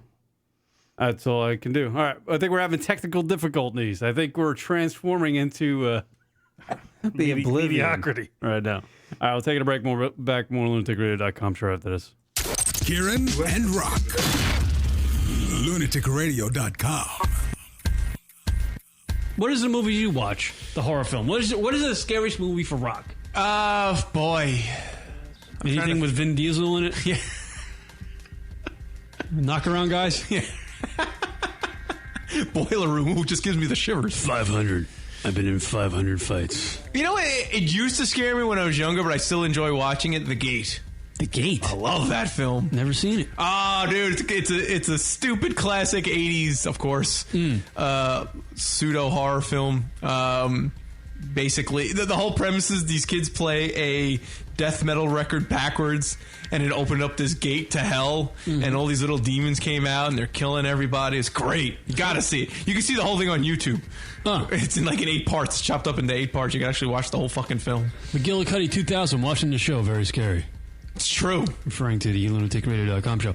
You know what? With those old 80s movies, the thing that scared me the most was like even all those like Friday the 13th movies. And Nightmare on Elm Street was brutally scary. But the thing that scared me about those movies is the creepy dude. Because all those movies, what they are, is a creepy guy, dangerous dude in the woods. Yes. The woods is scary. Oh, absolutely. Like anything that has woods in it, sure. Fucking some reason scares me a little bit. I don't know why. Like the woods, I guess it's maybe from my childhood. Like I always the woods are a scary. I found the woods scary, and it has to be isolated cold, place. like a cold woods, like in the fall type of woods.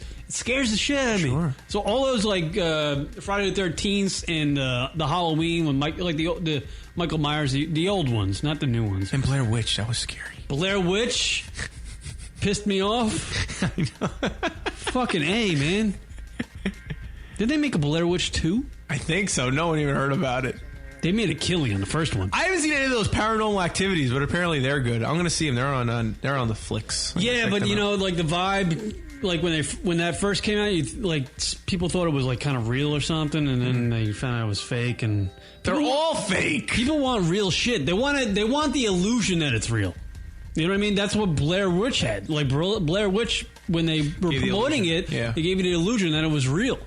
That's why you sat through the fucking nonsense for 2 hours and this could be real. But then you find out it's fake, and they made fucking $435 million off of it. Those kids are living a life, you know? Off of like what it cost, like $30,000 to make. McGillicuddy 2000, Blair Witch was awesome. Second sucked. I didn't think the first one was awesome. I thought it was fucking annoying. And the only thing that made me keep watching it was because I thought it was real. Yeah. How do you deal with I felt it was weird, but I also appreciated the clever how they did it. Like, you know, had the whole index cards thing, and no one really had set lines. So everything was improv. So from that standpoint, it was pretty cool. But you're right. You thought it was real. Then when you found, then what the fuck? Yeah, no way. If like they were promoting it, it's like, this is just based off true events or whatever. No one's gonna sit through that fucking annoying nonsense for 2 hours, and get no payoff at the end with the guy standing against the wall. Yeah, who gives a shit? You're taking a piss. Yeah, you want to see somebody get axed, diced up. Saw 1 was good. Yeah, when that first came out. Yeah. Because, you know, that came out of left field. That was a totally new perspective on, you know, the whole horror genre. Then the other ones, you're like, okay, we get it. You're trapped. All right, we get it. The little guy on the bicycle, we get it. The thing I loved about the Halloween movies, McGillicuddy 2000 checking in, nothing compares to Halloween and Halloween 2. The thing I loved about those movies is there was another scary aspect of that. Of fucking Michael Myers with that big-ass white mask fucking just standing in somebody's window and staring in, just not moving. That fucking shit scares me. Sure. It's freaky. Like when you're a kid and you're lying in your bedroom and you're kind of like a little bit afraid of the dark, you're always looking at the window because you're afraid that somebody's going to be doing the Michael Myers thing, just staring in the window. Like I had a nightmare one time, and I actually thought, to this day, I still think it's real. But I was with my parents, and we're actually moving houses, and most of the house is empty at this point. And it's like the last night we're staying in this house. We're moving to another one. And I'm lying literally in a sleeping bag in my bedroom. And I look up. It's pitch black. I look up, and I swear to God, I still believe it's... I thought I saw a black face with cat eyes in my window. And it freaked me out so much that I ran. I ran outside. Like, I ran out the house. So blackface scared you. Yeah. But that's the kind of fucking shit that scares me in a movie. Of course, like somebody's staring in my window. Kieran gets scared by black faces. That's what you're trying to say. I do. That's why I never go to Harlem. You know, the one thing that would make this better? A really big hit of window pane acid. Lunatic Radio. Don't be unsociable. I don't know him. Who the hell am I sitting next to? Lunatic Radio's on Facebook. Oh, they all just go there? Everybody does. Are we on there, Ron? Facebook.com/Lunatic Radio. Take a moment and follow them now. I hate them! Before Kieran has another international incident. What do you like? Tits! Facebook.com/Lunatic Radio. Add us as a friend. Yes, we like that. I like you, you like me. We can have a ham sandwich It's together. called the friendship on the Facebook. Facebook.com/Lunatic Radio. If you are a proud supporter of lunaticradio.com show and you like to see this show flourish, or just Rock and I become alcoholics, you can donate to the lunaticradio.com show by simply going on our website. Rocket, fire away. Yes, absolutely. Donations. Go to the website, lunaticradio.com, and select from one of the options, either a recurring amount or simply just give whatever you feel. Anything and everything is appreciated and helps pay for any of the expenses for the show and helps us keep going and, you know, not have to dig out of our pockets. And we appreciate, again, anything you can give. Right. So give a shit and give us a donation. Well, give money. Don't give a shit. Oh, right. I can go on about that one.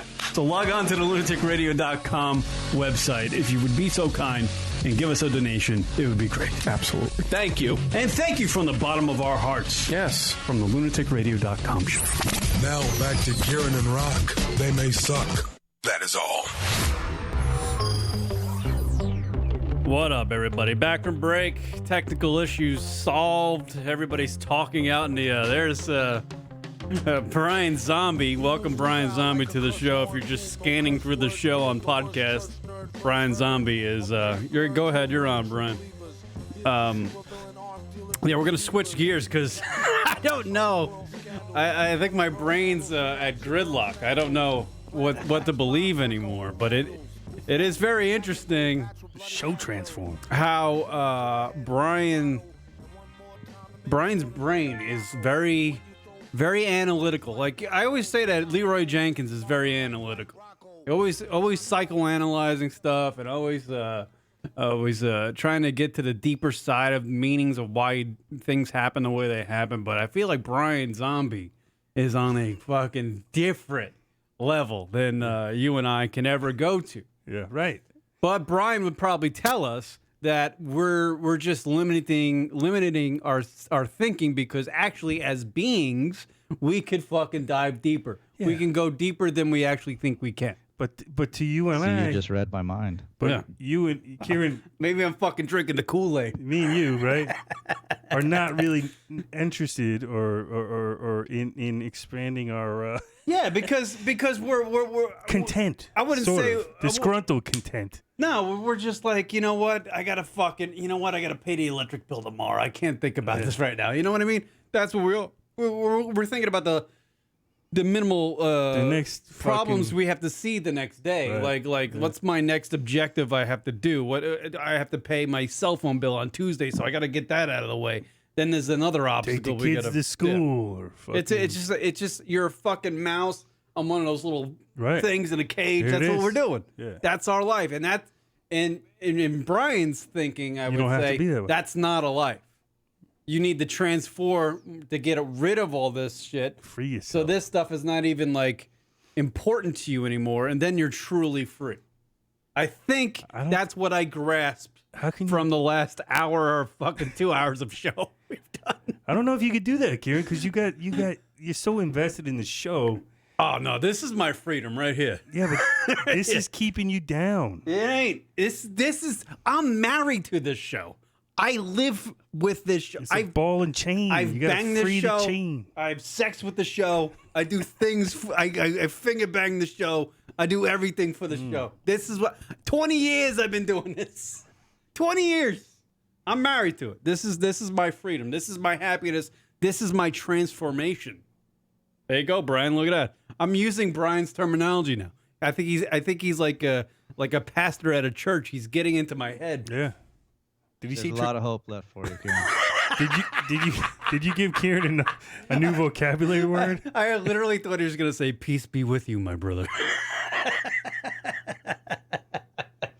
It's very interesting stuff. I've talked to Brian off the air about this beforehand, and to be honest with you, in a way, it kind of freaked me out a little bit because I was like, man, he's on a whole different level. He truly believes, but it's actually. The way you describe it, obviously, it's hard. It's for people who are just thrown right into the conversation. You're like, oh my god, I have no idea what he's talking about. But if you think about it, if you actually listen to what Brian's saying, in a way, it almost there's a little sense, there's a little logic to be behind what. I think he's on the wrong. I think he needs to be on like the Joe Rogan podcast or something. There are other podcasts. He would be able to delve into some shit and throw some shit back at you and be like, "Did you ever check out this? You ever listen to that guy?" Ari Shaffir does one called Skeptic Tank. It's kind of like along the lines of what Brian's thinking is. Yeah. Well, yeah, and we got to remain open-minded. That's part of the problem. Once you think you know, you've kind of cut yourself off. It's when you know that you don't know. When you start investigating and there's so much information out there and so many things that you realize you really don't know, that's when you really start looking and saying, there's a lot of stuff I don't know and understand. I get it. My understanding is very limited still, but I know that there is almost an unlimited possibility of knowing that we can tap into, and that's the area I'm trying to go into. I'm going into the unknown. Right. I already know where I show up to work tomorrow. I already know how I'm going to pay my bills.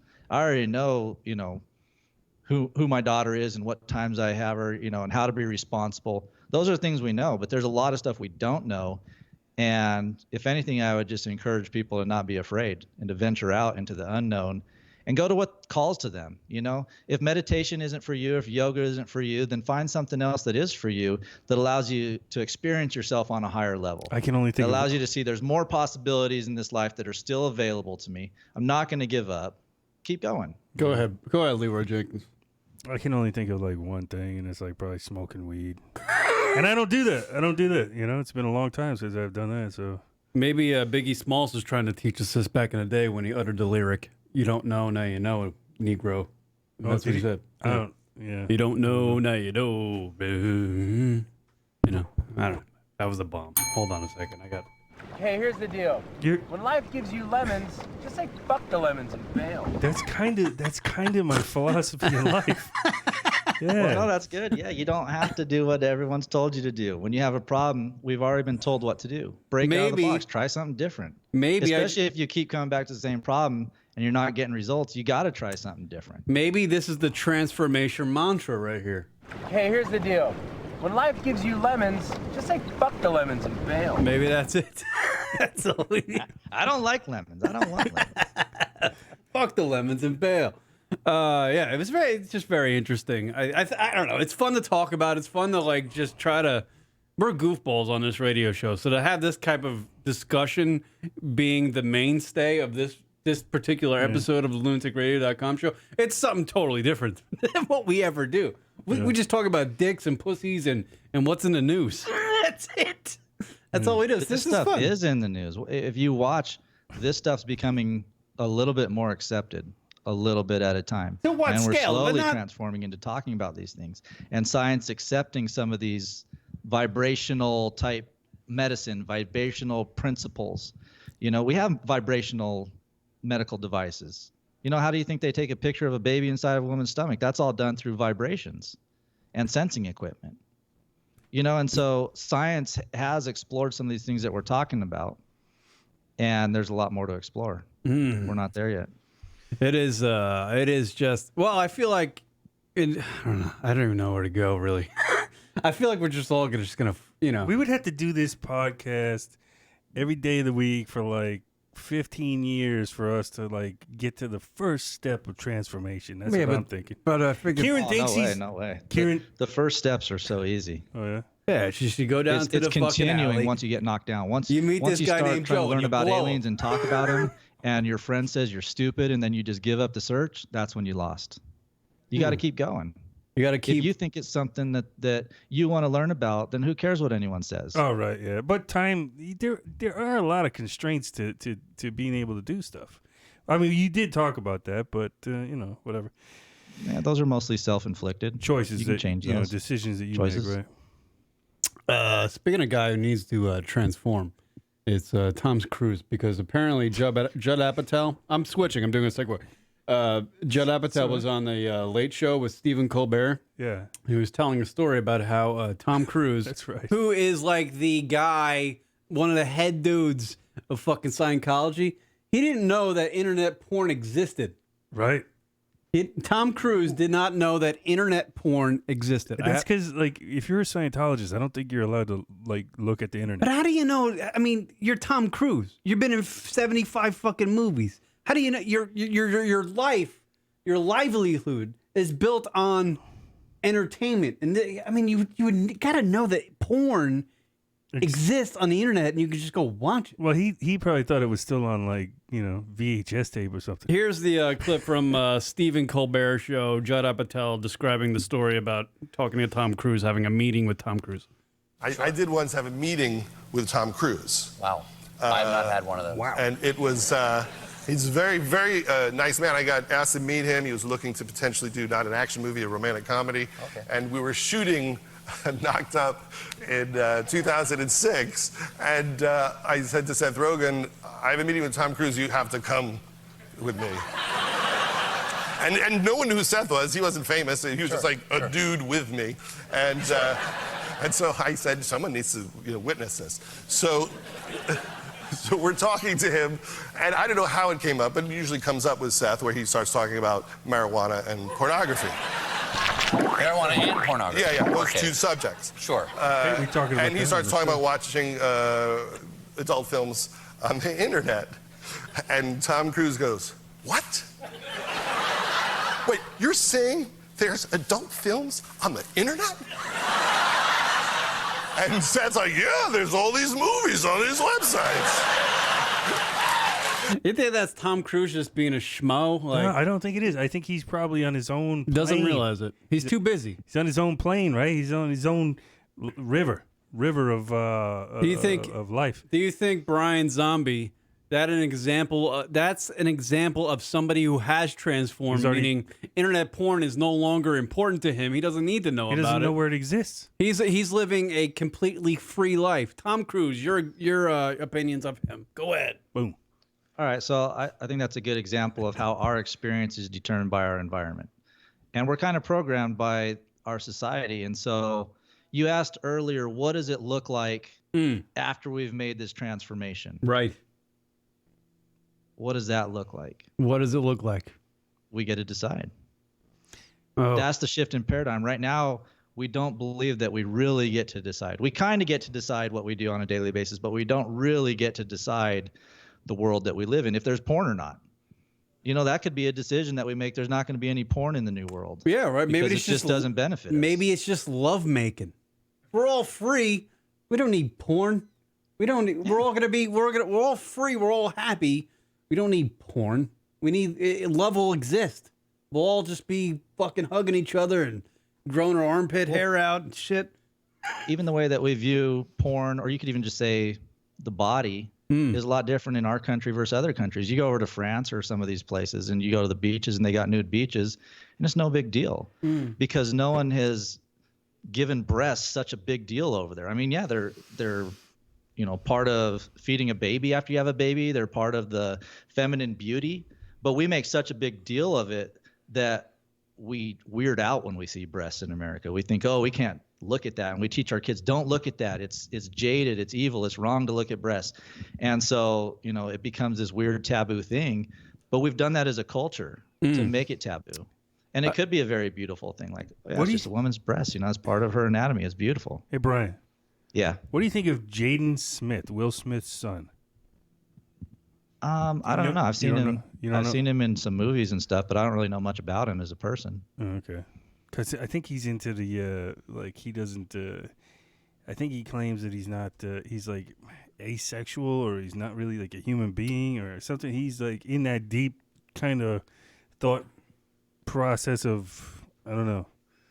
Yeah, he's like all right. You know what I'm talking about? Well, I think there's a lot of movie stars that are Anthony Hopkins. You look him up on YouTube and his idea of what the world is about, and he'll talk about like it's almost like a dream. Like there's something there. It's intangible. We can't even fully approach it, but we know that there's something there that's so much more to us, and it's like a dream world. And we get to dream, and we get to imagine, and we get to explore. And another actor that. Matthew McConaughey. Shoot, look at. All right. Dumb and Dumber. Watch the leather, What's man. Dumb and Dumber's name? Fucking Jim Carrey. Jim Carrey. All these motherfuckers. That guy doesn't even transformed. believe that he's Jim Carrey anymore. Yeah, because he's a little fucking. He learned to kooky. separate himself from his personality self and see that there was something in him that was observing Jim Carrey that was separate from Jim Carrey, and so he started exploring.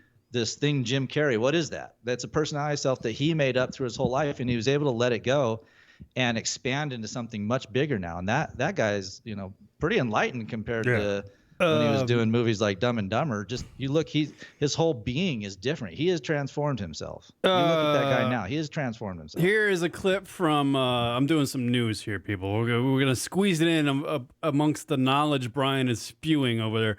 CP24, Toronto's breaking news. They had a segment on master dating. You know what master dating is?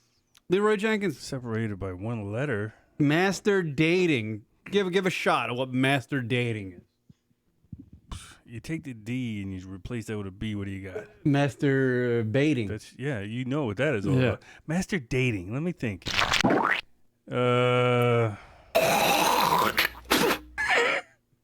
I'm not sure, man. All right, they explain it right in the news clip. Here we go. Here we go. There's something to this, right? Have you ever tried this? Have you ever tried to masturbate? Oh, gosh. Oh, they had a little trouble doing it. They had a little trouble doing it on set, like talking about it on set, because it's it's so a girl. close. It's a girl asking a guy, "Had you ever tried master dating?" And the Right. guy's like, "All right." That's pretty Why funny. are we so immature? Have you ever? I mean, this is the story. You know, I gotta say though, I think there's something to this, right? Have you ever tried this? Have you ever tried to masturbate? Oh gosh. Why are we so immature? Have you ever? I mean, this is the story. Have you? You know that I have because I talk about this all the time. This is the news, by the way, in 2018. We're talking about master dating. Like, it's so stupid. Because you're single? Maybe we should all really should So what do you- transform. Yeah. Because this is getting ridiculous. So what is it? Huh? Are they going to get to Yeah, it? they'll get to it. And you would be more likely to masturbate than anybody else because you're on your own a lot. You would go out to a restaurant by yourself. It's going out and taking yourself out for a date. That's what master dating is. Really? Like masturbating is that you're fucking yourself. Master dating is that you're taking yourself out for a little fucking romantic evening. Gotcha. I live alone, and sometimes you need to masturbate. No shit, buddy. You gotta get the fuck. You gotta get it. You gotta go. You know. You gotta transform those thoughts into sleep. You know what I'm saying? Transformation is the theme today, people, on the Lunatic Radio Show. Brian's like, Hey, we're all lunatics. What do we know? Yeah.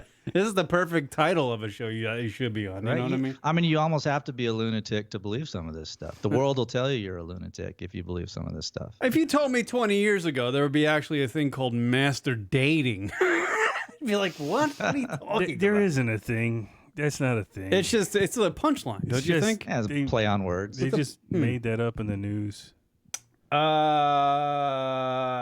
The Las Vegas shooting was, the shooting that happened in Las Vegas? Right. A guy, popped out the window of the Mandalay Bay. Mm-hmm. Apparently that investigation is closed. Yeah, they have no reason why. Without the reason finding any motive.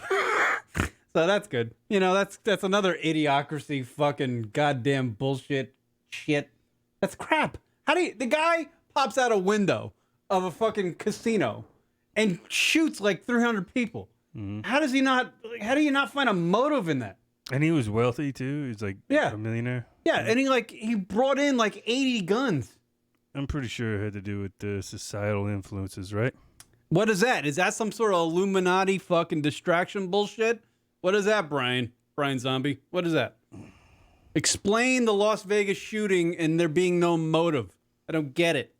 I think there's some things that happen that can't be explained. Sometimes people do stuff just for the purpose of complete chaos, just for no reason, just to vent out some weird anger that they have.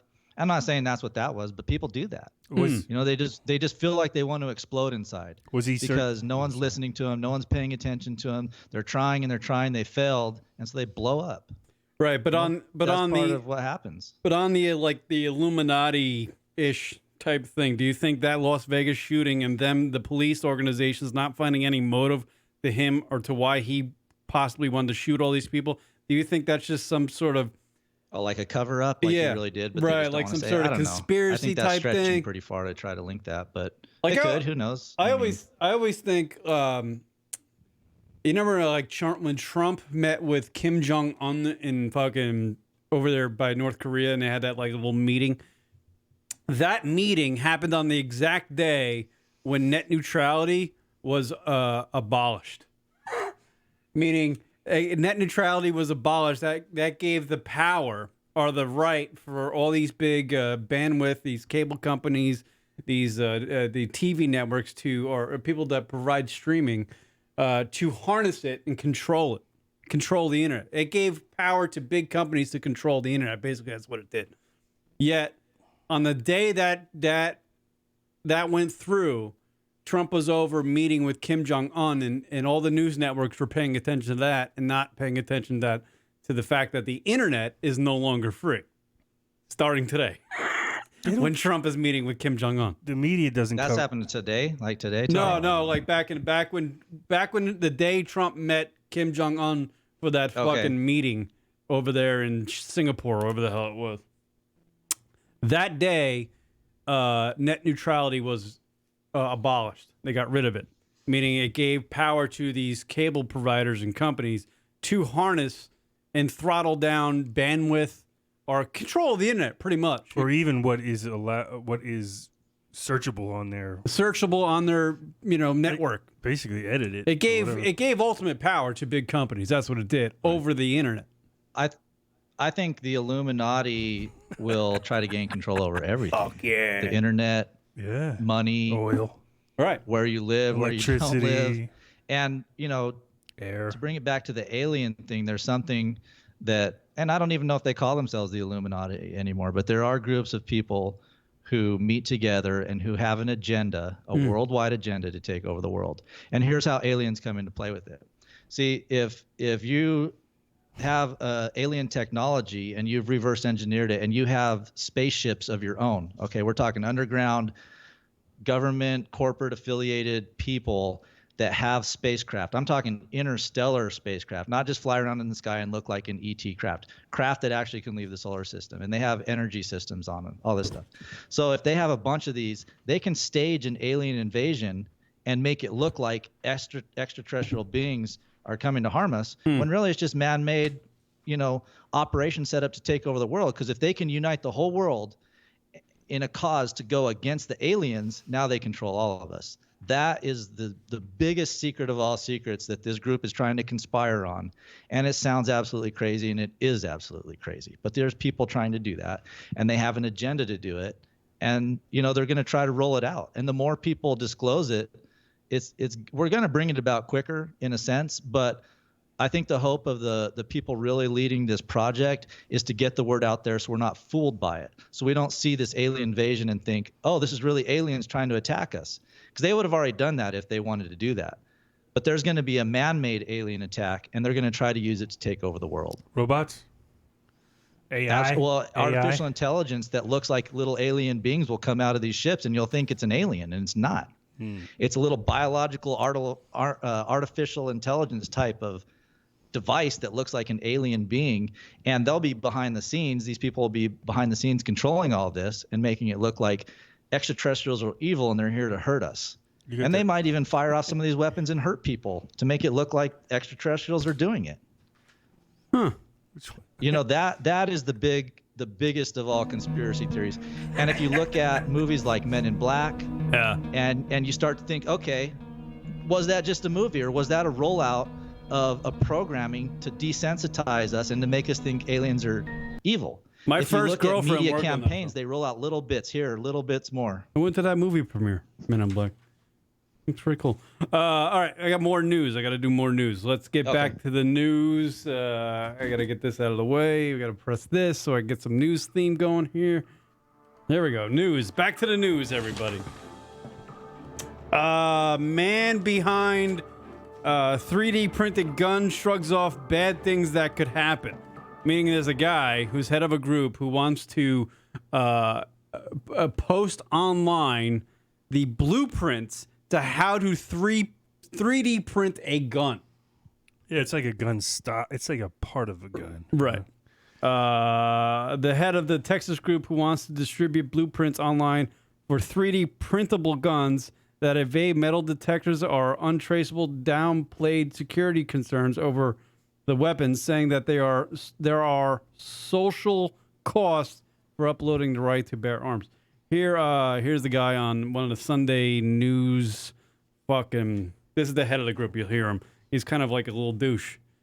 The fact is, Cody, there are real world consequences here. What if somebody takes your information, makes a gun, and then goes out and kills someone, potentially, God forbid, kills a member of your family? Do you bear any responsibility? Would you feel any remorse? So I credit the question as like an honest question. I credit your question as good faith, right? But I literally believe in the Second Amendment to the point of that it's all right and it should be expected that there will be social costs for protecting a right like this. Why is the people's right to keep and bear arms on the Bill of Rights? Why is it even protected? Because we know that there are downsides and that there are consequences to allowing free people to own the means of self-defense. I mean, yeah, this guy's a little fucking deep, huh? A little deep in the old gun rights. What do you think? I think he chose his transformational path. You know what I mean? Yeah, maybe he's completely locked into having a belief, but it's gun like rights. misguided. It's gun rights. It's misguided. Like, oh, fucking guns. You know, fuck it. My mom will get shot, but at least we got my gun rights. Plastic guns. Yeah. Fucking asshole. I don't know. Some people what do you think there, Brine Zombie? Everything in moderation, right? Even fucking Plastic undetectable guns. Yeah. My question to you. He's this guy is kind of trying to put it to this kid like, hey, look what you're doing, making this gun. Well, are we still saying that to Remington? Are we still saying that to Colt? Are we still saying that to Glock? They're making real, metal guns. What's the difference? A metal gun, plastic gun. But yet, well, this one can anyone's invade. agenda. They'll use an example like that of this kid doing that to push their agenda, no matter what the situation is. By the way, in related news, the NRA is complaining that it's going broke. Yeah, I heard that. Yeah, because they're getting sued by New York State. So, Brian, you're a gun rights advocate, Second Amendment, all that. You're good with that? You don't need to disclose it on the air if you don't want to, but that's what I was gathering from that. I mean, I don't own a gun personally. Oh, it was just I've shot. I was in the Army. I shot 50 caliber machine guns. I've shot, a 203 grenade launcher. I've shot M16. I've shot M4. I've shot M9. I've done a lot of shooting throughout my life. I enjoy target shooting. Do you know what? You know what Brian's weapon is? His thoughts. The mind. Yeah. But at a certain point, I think people should be able to protect themselves and feel protected. Most people that own guns never shot them at someone, but they still feel protected just having it around. And so there's a lot of things we do to protect ourselves that might not be the most sensible. But I don't feel the need for a gun. If someone wants to take me out, I know who my creator is. I know where I'm going after this life. Take me out, whatever. Cody, I'm not going to live in fear. Cody went on to say that there are downsides and consequences to allowing people the means to protect themselves. So this guy's just gonna fucking he wants to post the blueprint for people. No, it's already been out there. It already is out there? It was out there, and then they had to pull it back, I think. Oh yeah, they're right. Well, the idea's out there. Anyone can create a 3D model and print it, just because his design's not out there. The idea's been put out there now. The controversy. The controversy over last week at work. This isn't. A lot of people are going to be talking about this, right? The controversy over the 3D printed guns erupted last week after it was revealed that the State Department and Justice Department had settled a 5-year-old lawsuit with Cody Wilson, that would allow him to begin posting the plans August 1st. So I guess he was going to post them August 1st, which was, 4 days ago? So there you go.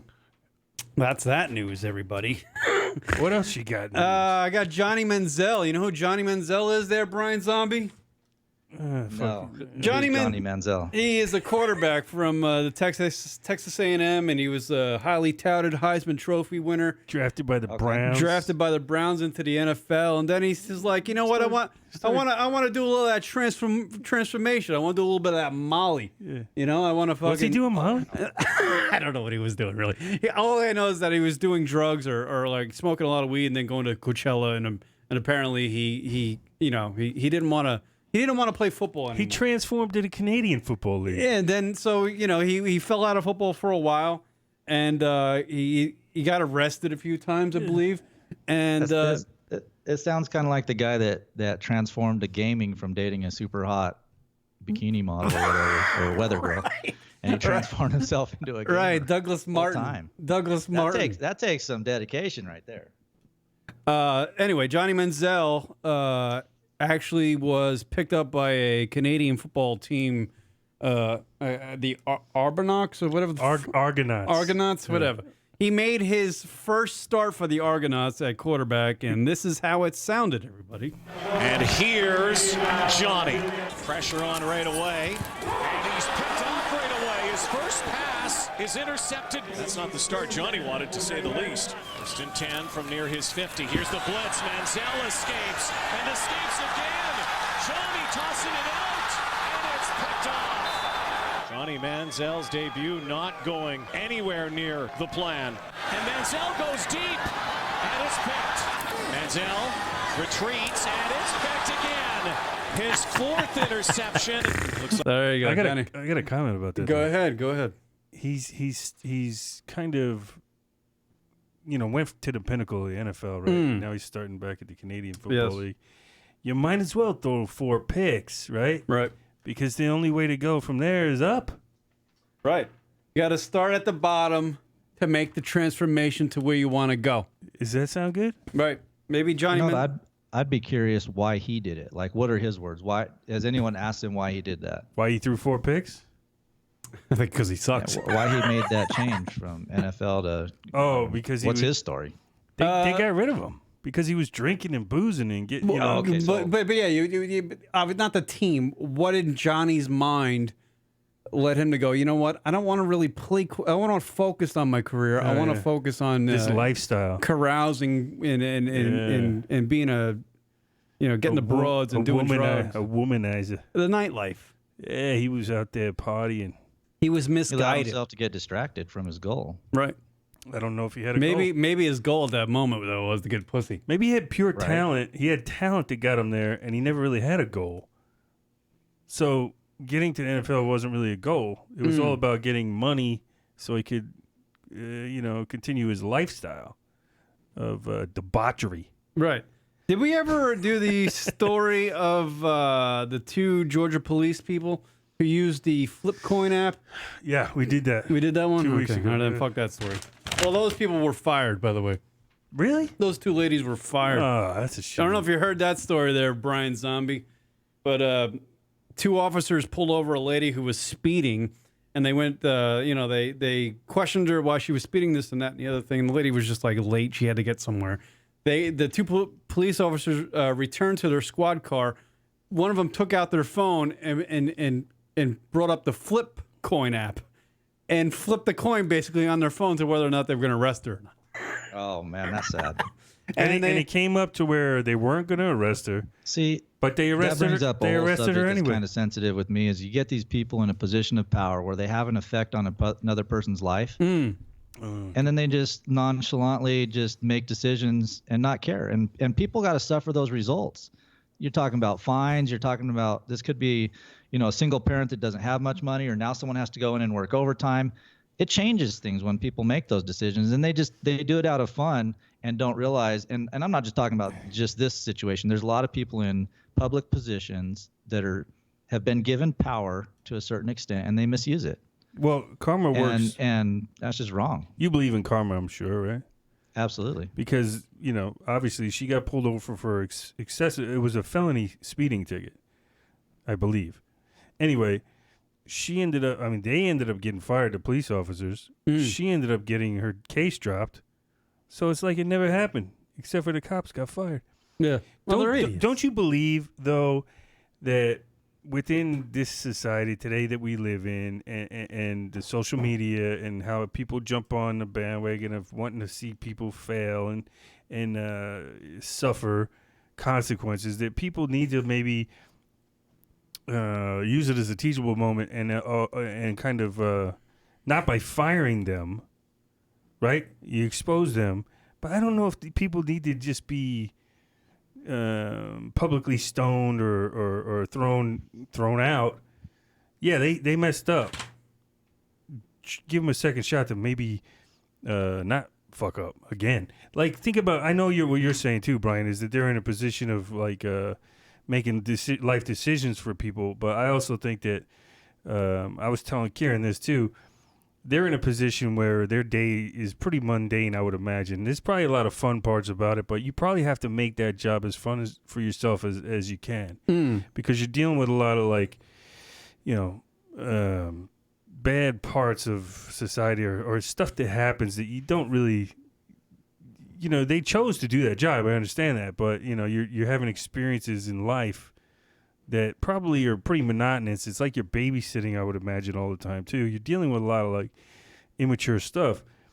So when you're in there with your coworker in the background, she might not have really meant, okay, if this lands on heads, we're going to arrest him.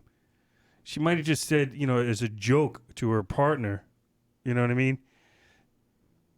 Heads or tails, Maybe. For sure. Maybe not. Yeah. Maybe fuck yourself.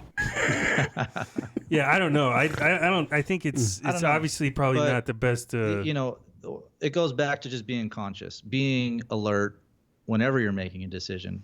Who is this affecting? What is this affecting by this choice I'm making? And whether it's what you go to eat or how often you exercise or however you decide to live your life, your choices affect people, not just you. And when you're conscious about that and you do it in a way to improve things, then that'll be the effect. They're dealing with people on a daily basis that are not making decisions consciously about their choices and stuff like that. You know what I'm saying? Like, two more things in the news, everybody. France bans smartphones and tablets from schools, so no students can bring their smartphone or their tablet to school, which is a great thing. They have to actually leave them home. Yeah. What do you think? That should happen in the United States.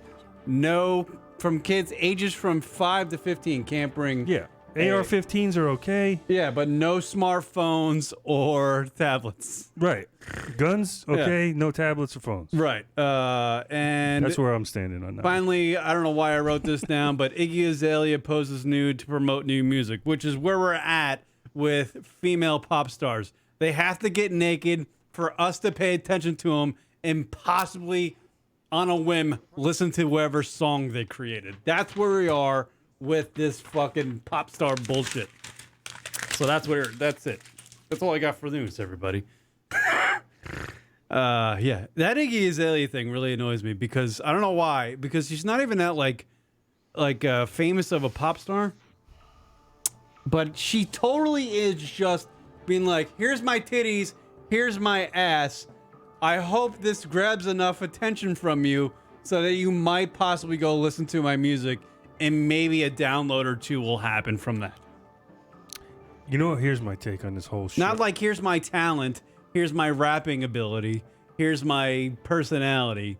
Come pay attention to that. No, it's here's my tits, here's my ass. There's a lot of... Maybe you'll like my music. There's a lot of parallels, dude, to this show, our show, and that caller that we had originally. The guy that says fuck ourselves all the time? Yeah, like he came on very mature. He almost like transitioned and then it went back down, right? Right. So this show is the same way. It was doing we were immature in the beginning. We started talking about some crazy, stuff. And then all of a sudden now we're back to titties and ass. Yeah, you gotta come full circle. Hey, we gotta take it in baby steps, right? You gotta come full circle in the transformation. Full cycle. Yeah. Yeah, this has been a long show. This is like back in the old days when Rock and I used to do the radio show. We did 3-hour benders doing radio. This is like this has been forever, this show. But it was very fun. I had a lot of fun on this show. And let me say something real quick. All right. So, we kind of brushed over some pretty big subjects, but we really didn't go into detail. And, if you're open to it, I can present a step-by-step way of transformation that can be practiced and looked at, and we can go into more detail of that next time if you guys are up for it. Absolutely. We'll do that step by step. Let's break it down to like 10 steps. 7 steps. 10-step program. 10-step program to transformation. Thank you, Brian. Brine Zombie. For now it's Brine Zombie. That's your freaking... Thank you for having me. Brine Zombie, everybody. Leroy Jenkins. Thank you to Leroy Jenkins. Let's all wave to Rock back in New York, who's not here. He's probably like listening to the show going... He's not listening to the show. No, he's changing a diaper. Follow us on Instagram at Lunatic Radio, on Twitter at Lunatic Radio. Subscribe to the show on YouTube. Just search the Lunatic Radio Show, 2 words. And friend us on Facebook. Do all that shit, people. Donate to the lunaticradio.com show by logging on to our website, which Rocket made a couple updates to. Log on to our website, lunaticradio.com. Click the donate button. Just donate whatever you want. $5, $10, $2, whatever. All right? Yeah, be kind. Help us out. All right, we'll talk to you people later. See you next week. Thank you to Brine Zombie for being on the radio program. Final word, Brine Zombie. Go ahead. Peace be with you. Motherfucker. All right, I'll see you people next week.